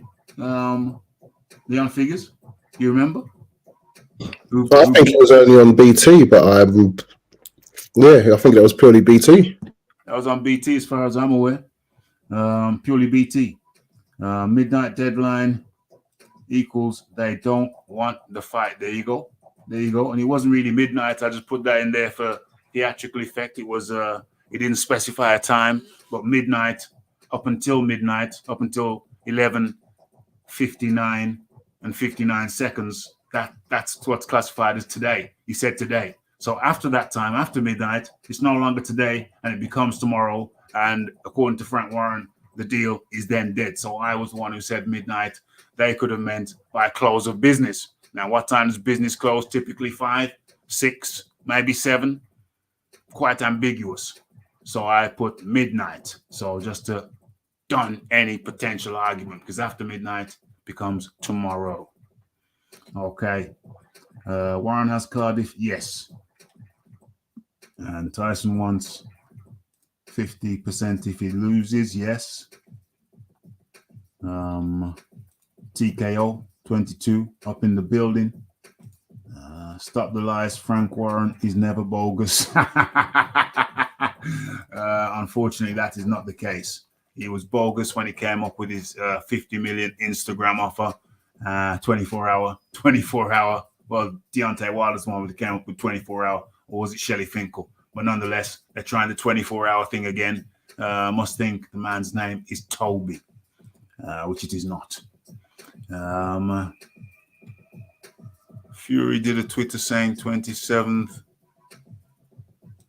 Fury did a tweet saying 27th or December 3rd.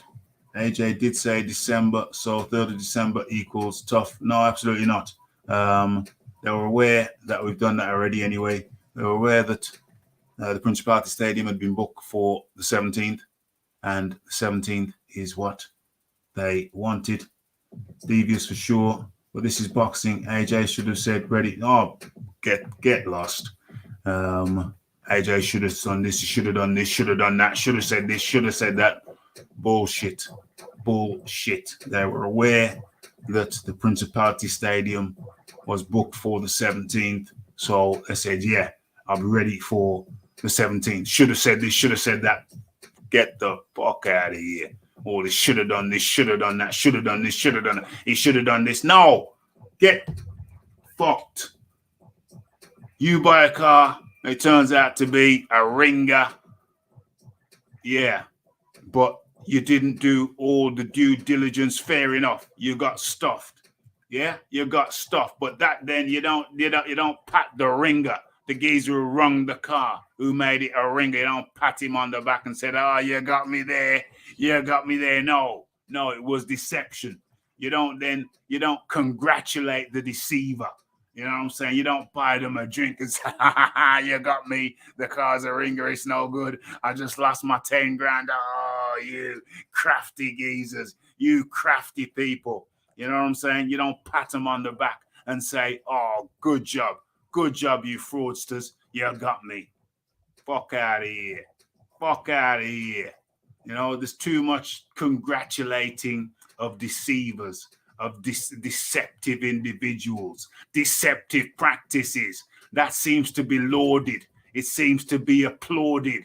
The deceivers, whereas somebody gets conned and you should have, it's your fault. You should have done this. Somebody gets conned out of their money. Their bank details gets siphoned.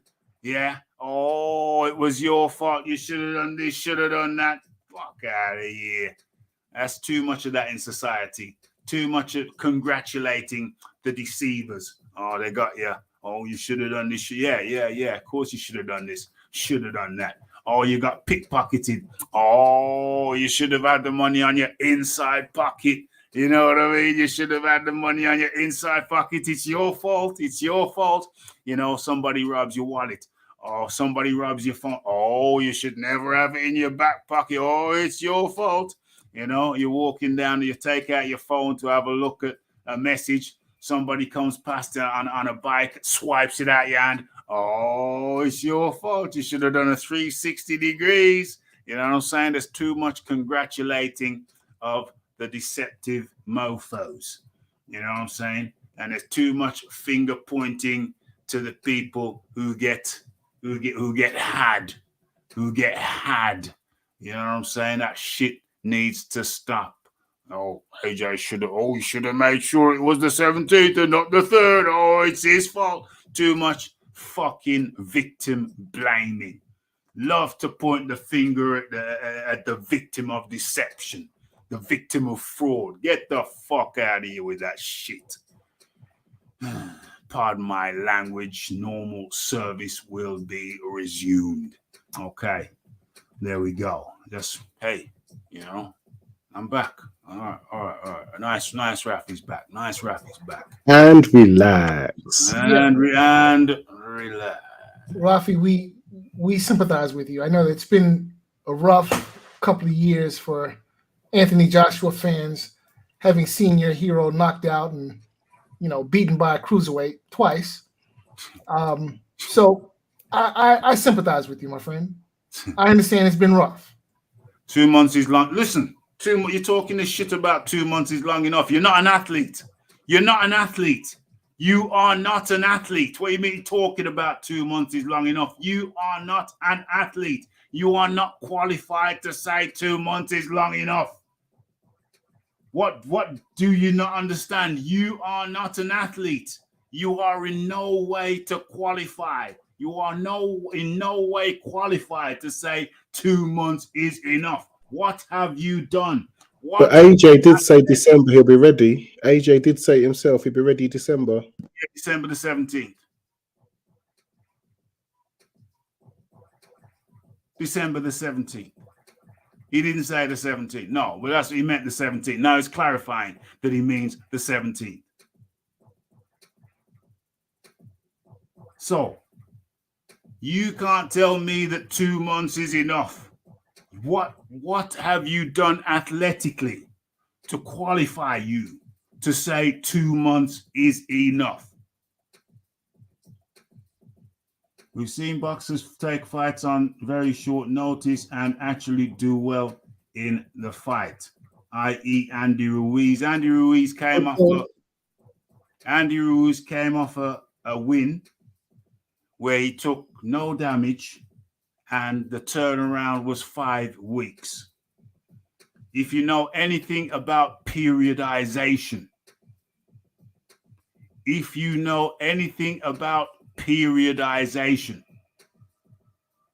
you will know that. Anyway, if I go into this,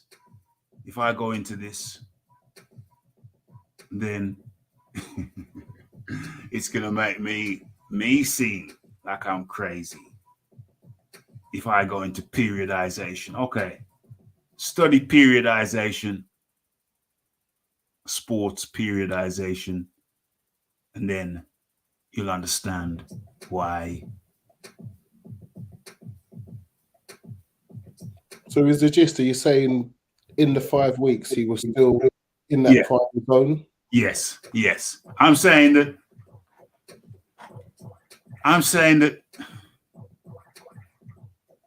Andy Ruiz had fought and won a guy, and then immediately they let him know that he could be fighting again in 5 weeks' time.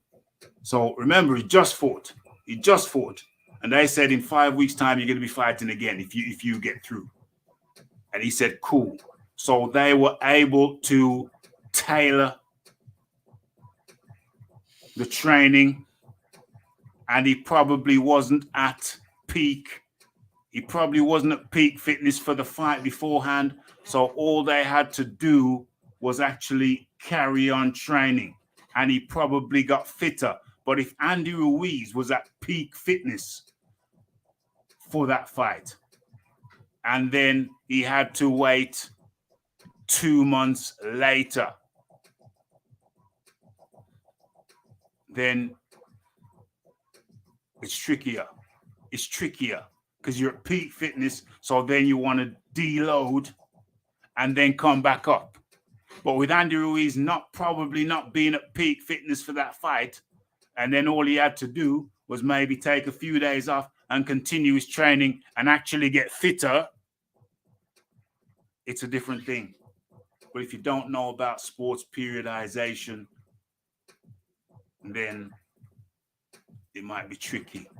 It might be a tricky concept to deal with.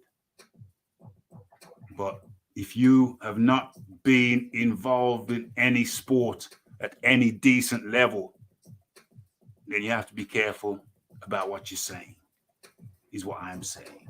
And if you don't know about sports periodization, then you have to be very careful about saying, oh, this should be enough, that should be enough. You have to know about periodization. You have to know about peaking and tapering down, tapering up, tapering down. Okay.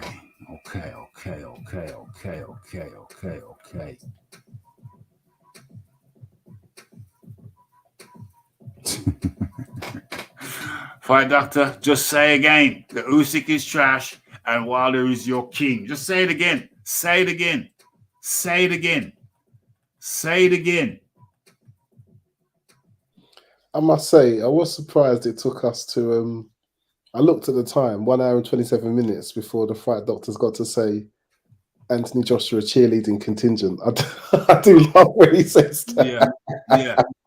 He delays it sometimes. And I don't see how there's been any cheerleading. I'd love to play a game of chess with the combat right. Hey, bring it on, brother. Bring it on, brother. I'll teach you a few things. Brother. Cal L up in the building, the tone up in the building. Absolutamente. Yeah, it's been rough for the Anthony Joshua cheerleading contingent. I understand. I sympathize. Well, I mean, there ain't no cheerleading contingent. You're right. Not anymore. There isn't. Okay. No, it never has been. He should take a warm up. What's this here? I kind of agree. AJ needs to accept 3rd of December. Why? Why does he need to accept that? Don't be bloody ridiculous. He should take a warm up. But it's ridiculous. Yes. Like, subscribe, comment, and share. What's going on? The poll. Yeah, what's going on in the poll? Where are we? Where is the poll? Is this a bogus offer with the bogus terms and a bogus deadline? That's the poll. That's the question in the poll. It's been open 39 minutes. I don't think I've had a poll open that long ever. So people, as you come in, how many people have voted? Oh, bloody hell. Just vote on the bloody poll, you fucking idiots. It's there. It's open. Vote on the poll. Sakes. Jeez. What have I got to do? Have I got to spoon feed you? Do I have to spoon feed you? There's a poll that's open. Please participate in the poll. It's open. It's there. It don't cost you nothing. It's free. Press a button. Look at the options and press a button. I'm sure it was 18. Like, what do I have to do? Do I have to do everything? Do I have to do everything around here? I gotta come up with the subject, the topic, do the graphics, do this, do that, and you can't even be bothered to press a button on a poll? What the yo? Look at this. I think the cheerleading contingent is in depression. Well, it's just I think they're all depressed. It's just laziness. No, it's not laziness. They're depressed. They're disappointed. You know, they're a sad lot right about now. You have to understand. It's difficult being an Anthony Joshua fan right about now. I don't see what the difficulty is. You're a boxing fan. You're a boxing fan. No, I'm a boxing fan. I'm not. I'm talking No, about. you're not a Joshua. boxing fan. You're a barroom boxing fan. We know that. We know that. We know that. But Jesus Christ, people can be so friggin' lazy. It's just it don't compute with me. It just don't compute. It's just like lackadaisical, just slovenly. Just I don't understand certain people who just can't get some oomph in them. Just can't be a bit more proactive. Just a bit of oomph, just a little pep in your own step, just a little bit more dynamic. You know what I mean? Just a little bit more dynamic. Yes, but maybe there's just some people wavering, just passing through whatever, dude. Let me just close that poll. Should I close the poll? Because it's annoying me. It's annoying me. Okay, let me close the poll. What is it? Is this a bogus offer with bogus terms and a bogus? No, I'm not going to let the imbeciles annoy me. So I'm going to leave it up there. Okay, so what was it? Actually, the French who kicked the British out of the... Oh, so actually, it was the French who kicked the British out of the US. On your own, you'd still be part of the empire. Damn, there we go. I like that. Where are we? 2 months is long enough to get training in a couple of spots. Fucking imbecile. You don't know anything about training and periodization. For fuck's sakes, man. Be sure you know what you're talking about before you talk about it. What's this? Although Fury turned down 60-40 when beltless to fight AJ, he demanded 50. Yeah, so that's another good point. When Fury was beltless, he demanded 50-50 to fight AJ. But yet he's been generous to AJ now. Ridiculous.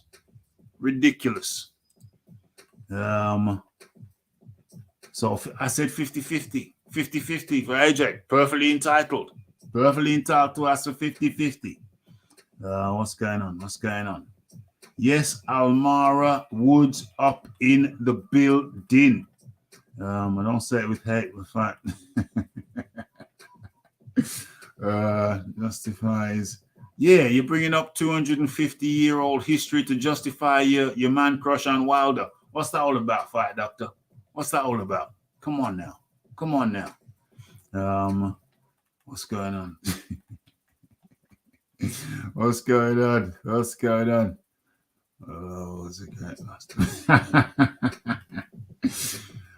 Fugazi for sale. Yeah, totally Fugazi. You got me wrong. No congrats to Devious. I think he's lying. I hope he gets not the but if AJ wants the belt, then he has to accept. If AJ wants the belt, then he has to accept the December the 3rd. Listen, this is just a ploy by Tyson Fury and Frank Warren. It's not real. The offer was bogus. It's a bogus offer. It's clearly bogus. They switched and bait and switch. They said it was December, then they came back with November. That's already a bait and switch. It's already a bait and switch. And then they implied on the Talk Sports interview that, yeah, maybe, they let it out there that maybe potentially there could be some kind of cross-network promotion. But in the latest interview, they said, listen, this isn't a mandatory. We're offering him this. AJ should be grateful. Basically, he's in a roundabout way saying, what the hell are you talking about? We fight on BT Sport. If he comes and fights us, he'll be fighting on BT Sports too. He didn't say those exact words, but he alluded to it. So it ain't real. Even talking about it as being a real offer is not real. It's unreality, mate. It's unreality. It's not real. It ain't real.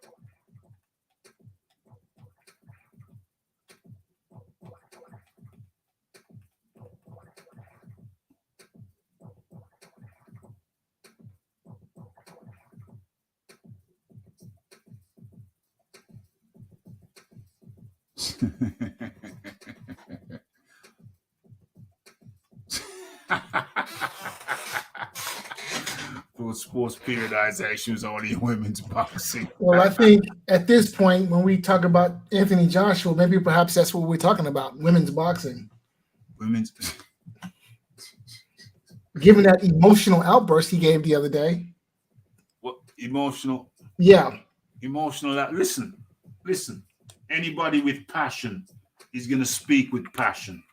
You know, something. I can't fault somebody for being passionate. If you fault someone for being passionate, well, then that's on you, brother. That really is on you. Yeah, listen, I don't fault Joshua for being passionate. My question is, where was all that passion when he was actually in a fight? Where he could have actually used it, where it could have actually been of some benefit. Listen, all that passion, all that energy he showed after the fight was of zero benefit to him. None, zero. In fact, it hurt him more than it helped. Yeah, well, he was fighting top 10 guys while Fury and Wilder were fighting bombs and tomato cans. Let's get that clear. Why do AJ critics want AJ to do what they want? Yeah, they jump through hoops, do this, do that, should have done this, should have done that. Get the fuck out of here. Wait. Should have done this, should have done that, should have done this, should have done that. All right, so I have a question then. Should have done this, should have So I have a question. What?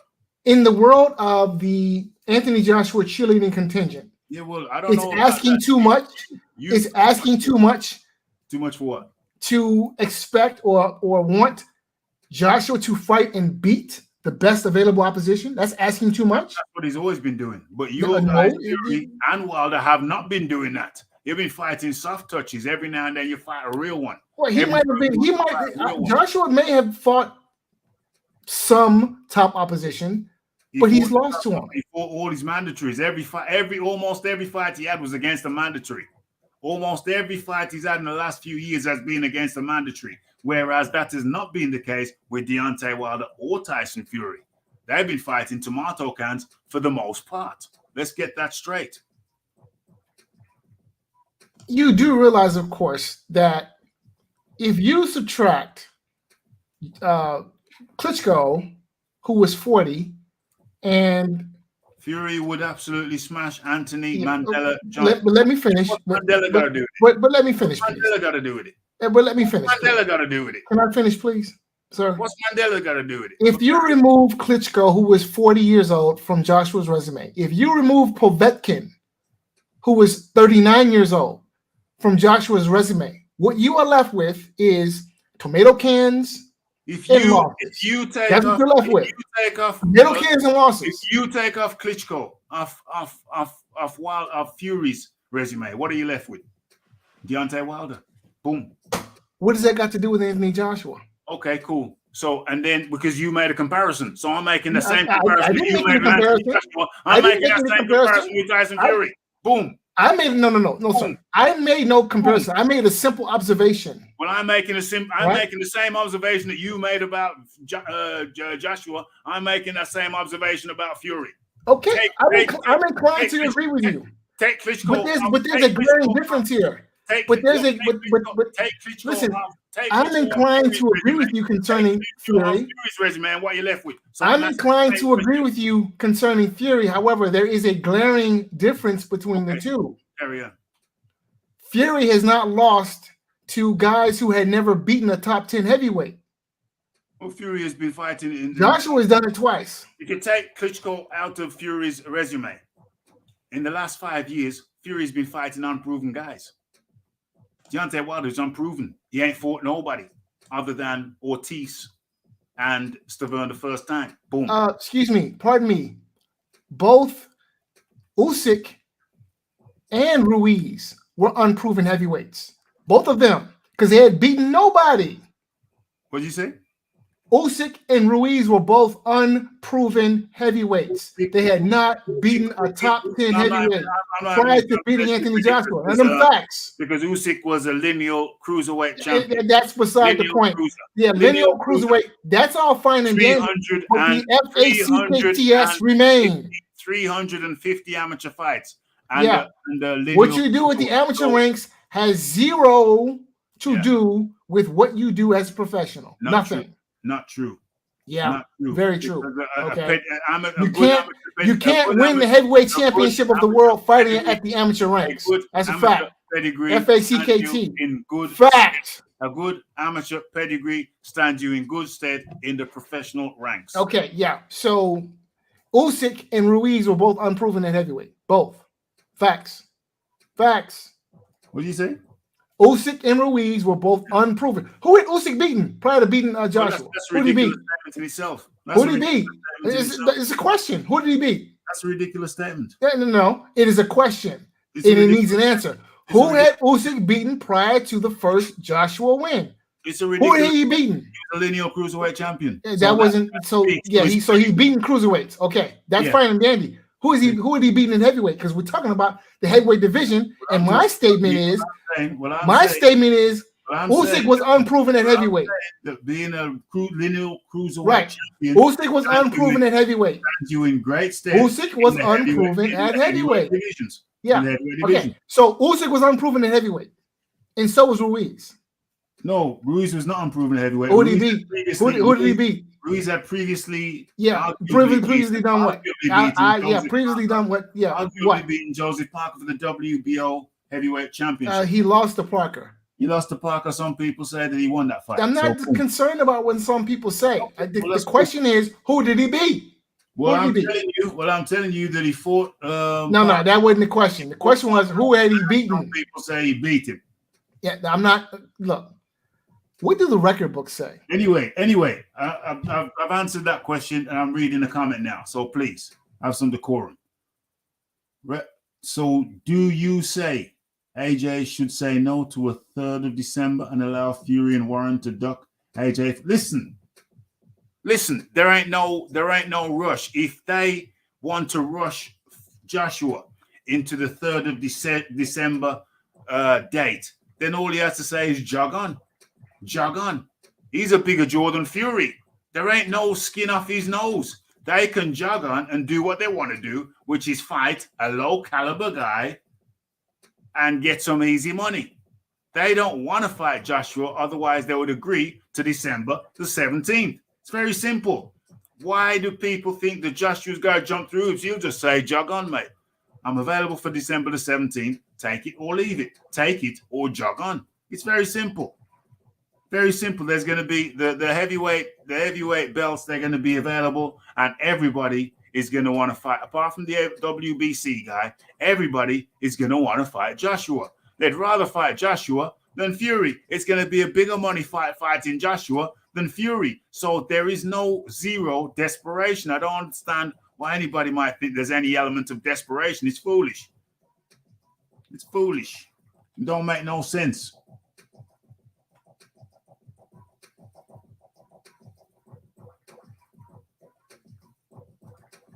Povetkin went on. So who did Joshua fight Hold to on, get hold on, redemption? Hold on. Povetkin went on to KO White, who Wilder and Ortiz ducked after losing to AJ. Can't really call him a done fighter. There you go. Boom, boom, boom. What's your question, the fight doctor? So you're making all this noise about everyone is lining up to fight Joshua, and that might be true, but the question remains, who can Joshua fight to redeem himself? What do you mean Because- redeem himself? Because redeem himself, get back on top. What does he got to redeem? But the 2 losses to Usyk for one. Okay, Well, every champion loses. Apart from Joshua is not a Rocky, champion. apart from Rocky Marciano. Joshua's not a champion. He was a champion when he had the belts. Was he No, not? he was a titleist. He was never a champion. Well, I'm not going to get into any semantics with you. He was a champion, and every champion loses. He was a belt holder. He was a champion, and titleist. every champion loses. In order to be a champion, you have to be the champion. What champion did Anthony Joshua beat? Charles Martin. Charles Martin was no champion. What champion did Charles Martin beat? Martin and What champion did Charles Martin beat? Joseph Parker. What champion did Joseph Parker beat? What champion did Deontay Wilder beat? That was beside the. No. We're not No, talking it's about not beside the Deontay point. Wilder. It's the very same point. No. What champion did Deontay Wilder beat? You've never heard me accuse Deontay Wilder of being a champion. Now let's get back on topic. All right. What champion did Joseph Parker beat? beat? We'll do one because I'm asking you the same question you asked me. What champion? And I just answered the question. I just answered the question. I've never accused Deontay Wilder of being a champion. All right. Cool. Now, back on topic. No, what champion did Joseph Parker beat? Any dumb questions? That's for sure. We ain't going back to any dumb questions. That's for sure. Because you're asking me what champion did Joshua beat, and I told you which champions he beat. Yeah, and then he beat you're champions of paper. You'll think, Listen. So Anthony Joshua beat two champions of paper. He beat two paper champions. So what does that make Anthony Joshua? Because just because you don't like that champion or it doesn't qualify in your mind as a champion, that's your problem, not mine. Okay, So if you Joshua. ask me what champion Joshua beat, I'm going to tell you the champions he beat. Now, He beat paper champions. Those champions, if you don't like those champions or you feel that those champions don't live up to some criteria that you may have, that is your problem. It is not anybody else's. Yeah, so Joshua beats two paper champions, and all of a you sudden, can call him any kind of champion you want to call him. But if you ask me what champions he beat, I'm going to tell you what champions he beat. Now, if you don't like the criteria, if you've got a different criteria from a champion from anybody else, that is entirely your problem, nobody else's. Well, I mean, listen.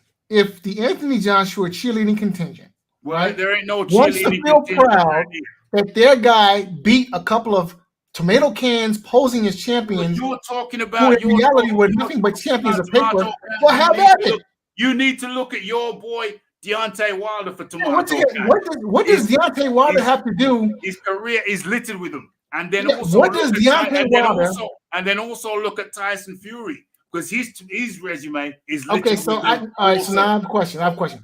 What does Deontay Wilder, what does Tyson Fury have to do with the price of tea in China or the fact that Anthony Joshua beat nothing but paper champions? Tomato cans posing as champions in reality paper champions. I don't give a rat's ass what your definition of a champion is or is not. I don't go by your definition of a champion. I go by the dictionary definition of a champion. Your definition is irrelevant. Okay, so there we have it. Now, what's going on here? Message in the private chat. I'm about to sign it. Yes, Leon Figures, it has been a great having you. Leon Figures, your final words, please.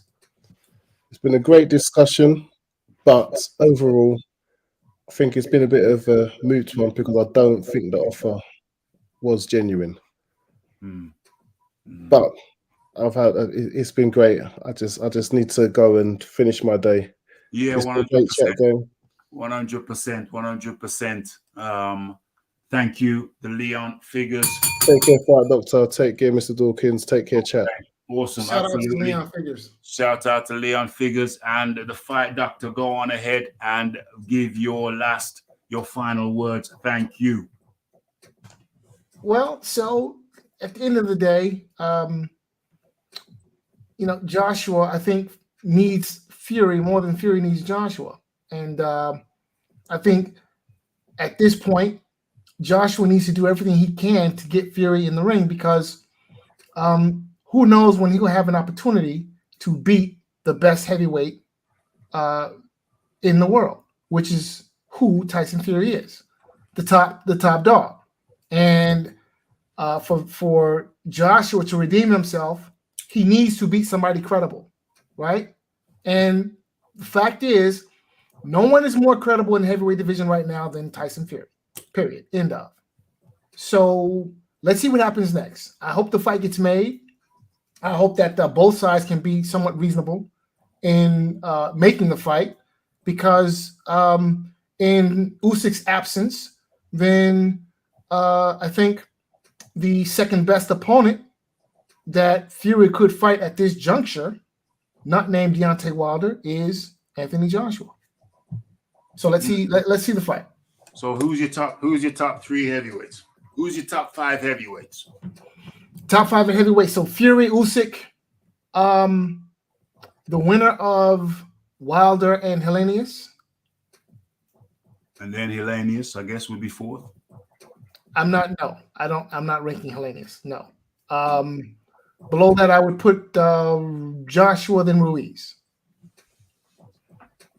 So you got Fury 1, Usyk 2, the winner of Wilder Helenius was 3. Correct. Yes. So it could be Helenius is 3. Yeah. If Helenius beats Wilder, then I would put him number 3. Okay.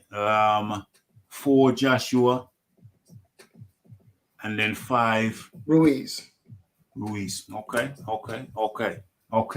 Well, that was a Fight Doctor. Thank you very much for your participation, the Fight Doctor.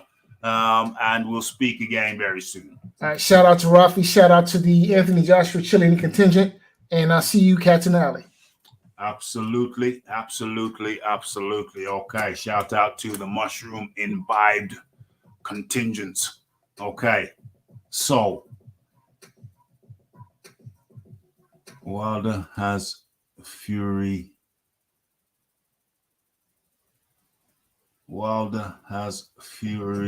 You talk nonsense. First of all, you talk shit, David Bond.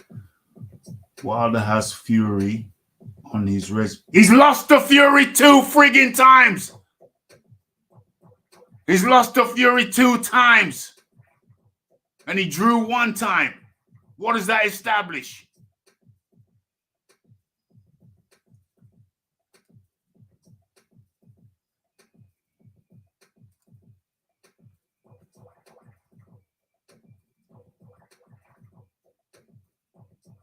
FL Dawkins Combat Radio, you may have convinced me that AJ should just say the 17th or nothing. The Fight Doctor, you've totally convinced me that I can. OMG. Yeah, people need to get off this friggin' mentality that Joshua should just do this. Joshua say yes to this, say yes to that. What the fuck do you think this is? Joshua, he's got some kind of obligation to accommodate everybody.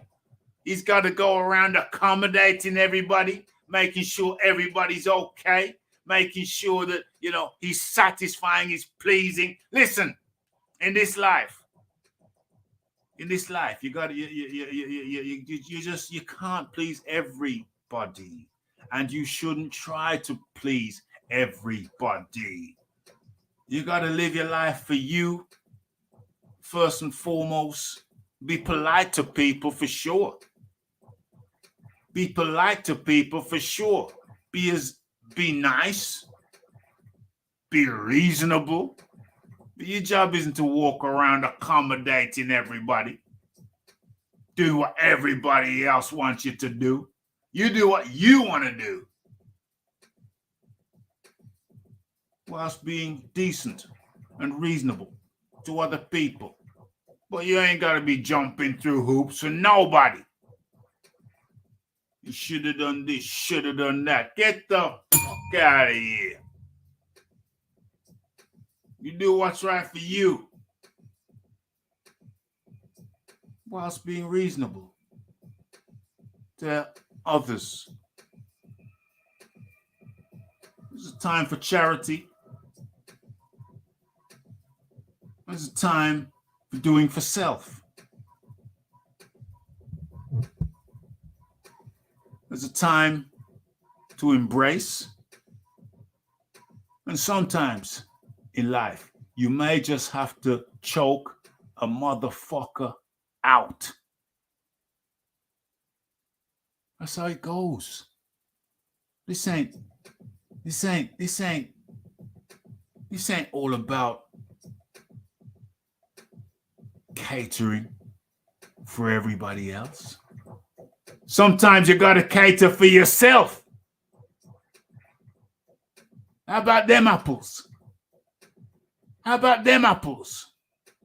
Sometimes you got to do for self.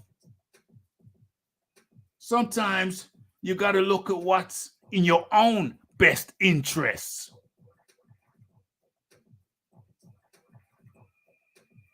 What is this damn Mary Poppins mentality? This ain't no Mary Poppins sport. What do some of you cats think this is? Salvation Army?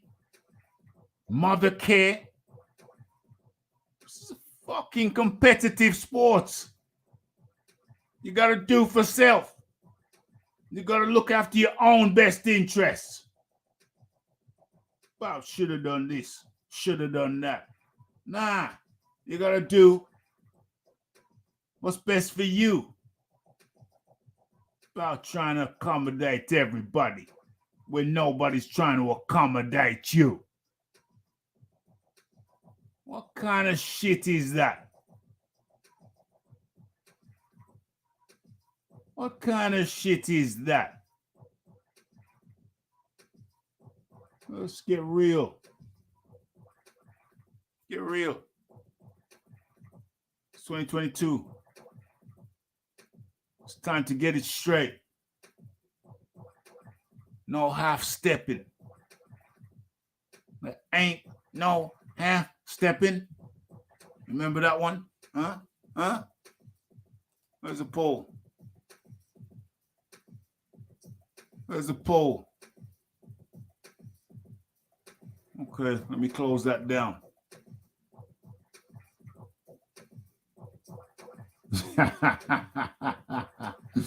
Okay, some back and forth there. Some back and forth there. Let's get the poll results in.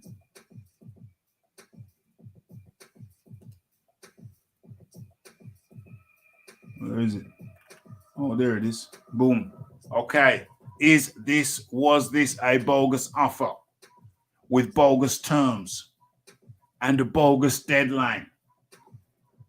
76% of respondents said yes, and 23% of respondents said no. That's what it is, folks. That's what it is. That's what it is. Is what it is. Is what it is. Okay.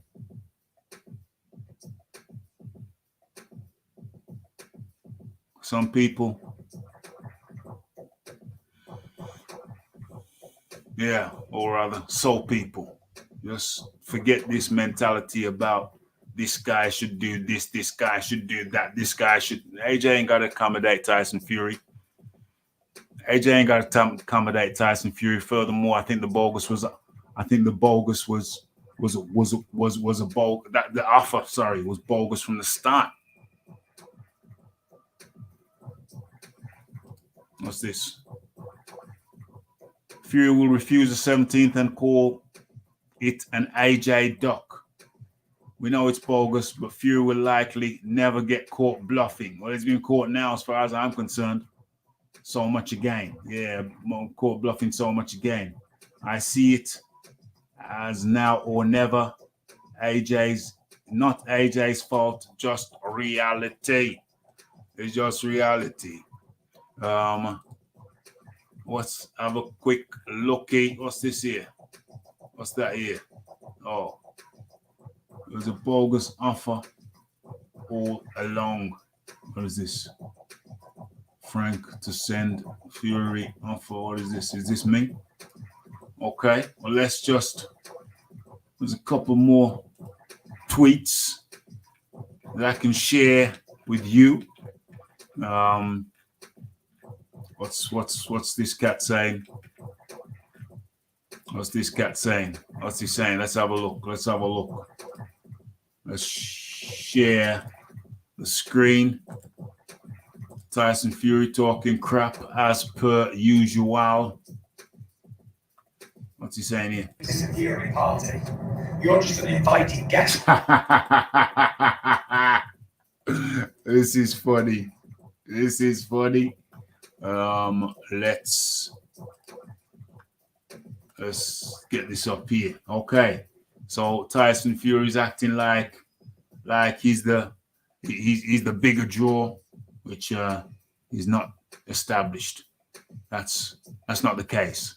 Facts don't back him up. Well, let's listen to his meanderings. And also, while I'm thinking of it, this is the Tyson Fury party. You're just an invited guest to my party. You can't dictate what you want and what you don't want. You either take my offer or you leave my offer. OMG, talking about is the last done. Yo, bro, you're not the biggest draw in boxing. Far from it. You're not as big a draw as AJ. Far from it. Just because your last show with Dillian White broke records. Well, first of all, that was in large part down to Dillian White. If you were fighting a Pulev, would that have been the case? No. If you were fighting a Kubrat Pulev, would that have been the case? No. And secondly, you had not fought in the UK for something like in England for 2 years. So that's a factor as well. Do that again. Go to Wembley with your next guy. Go to Wembley with a Kubrat Pulev or a Tom Schwartz or a Sefa Safiri. That kind of caliber, your normal caliber. Go to Wembley with your normal caliber and let's see if you sell out or do anything remotely close to Anthony Joshua figures, and the answer will be no. So let's not get it twisted. You're getting a bit above your station. Okay, hold on. Let's listen to this. Let's listen to this. All right, let's go. AJ, where are you, Mosh? Once again, using AJ's name, rinsing it out with the old bait and switch. You can't take his name out of your mouth, mush. You know, is it healthy for one man to have a next man's name so far stuck so far down his throat? No, mush. Time is ticking. But carry on, mush. Time is ticking. Yeah, when was the last time? Last time you was talking that crap was when the Saudi Arabia offer. When they made you the Saudi Arabia offer and you start talking about, oh, well, we haven't had this, we haven't had that. Time is ticking. That was another piece of BS on your part when you knew you had no intention of accepting that offer. And you was coming out with the time is ticking and AJ's name so far down your throat. It's surprising you could speak. But continue. AJ, where are you, Mosh? Time is ticking. Tick, tick, tick, tick, tock, tock, tock, tock. Let's agree this fight and give the fans what they want. Dosser, let's get it done, you big dosser. You big ugly dosser. Boom. AJ. Guy's name stuck so far down your throat. I'm surprised you can speak, mate, but carry on. Agree to the fight and I'll give you some of this Gypsy King money. Woo! Gypsy King money. You are not the bigger draw. You are the lesser draw. You are the lesser draw and have been for a long time. That's the reality. You want AJ money. AJ don't want Fury money. AJ money is bigger than Fury money. Let's get that clear. Boom, boom, boom. Okay. Okay. Right.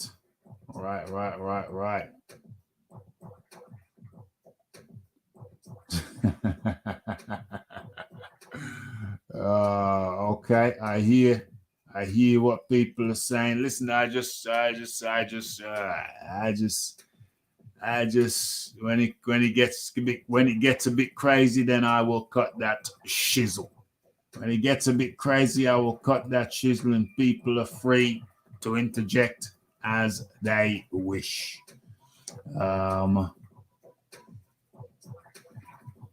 Hashtag the Gypsy King. The Gypsy King ain't no honest guy. The Gypsy King is not an honest guy.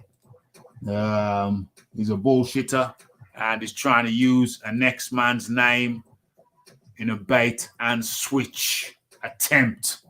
Bait and switch attempt. And as for Frank Warren, where is he? Where is Frankie? Where is Frank Warren? Where's this year? Where's this year? Where is he? You got to get him up. You got to get him up. Where is he? Where's Frankie? Where's Frankie?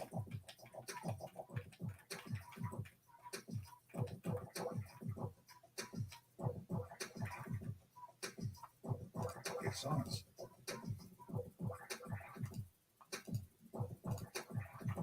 It's not rocket science. What's this?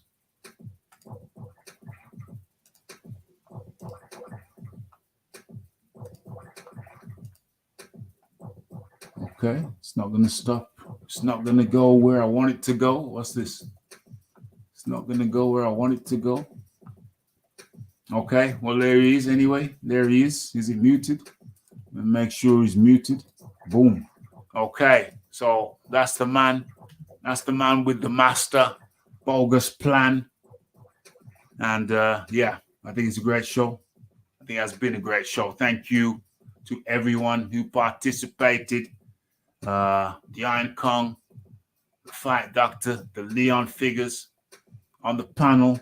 Thanks to everybody who came in. You know, the Rafi got a little bit animated at times, but hey, that's how it go. That's how it goes. Sometimes it can't help but get animated. It's passion. Everybody needs passion.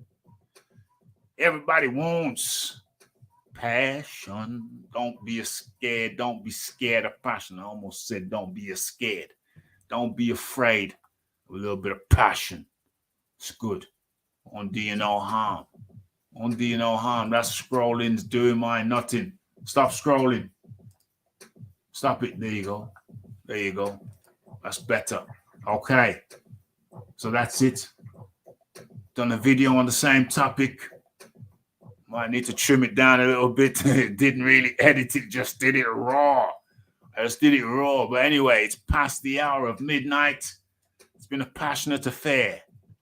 And it's been on the Raphael Dawkins Combat Radio. If you have not already subscribed, then go ahead and do so. If you so see fit, if you wish. Tough for the it's been tough for the AF. It's been tough for the AF. Who's the AF? Cheerleading contingent as of late. Really? I don't know. I just see somebody getting better. I just see somebody fighting the top competition while others are fighting tomato cans. Hey, there's no skin off my nose. A great show. Stay safe, stay blessed. RDCR Nation.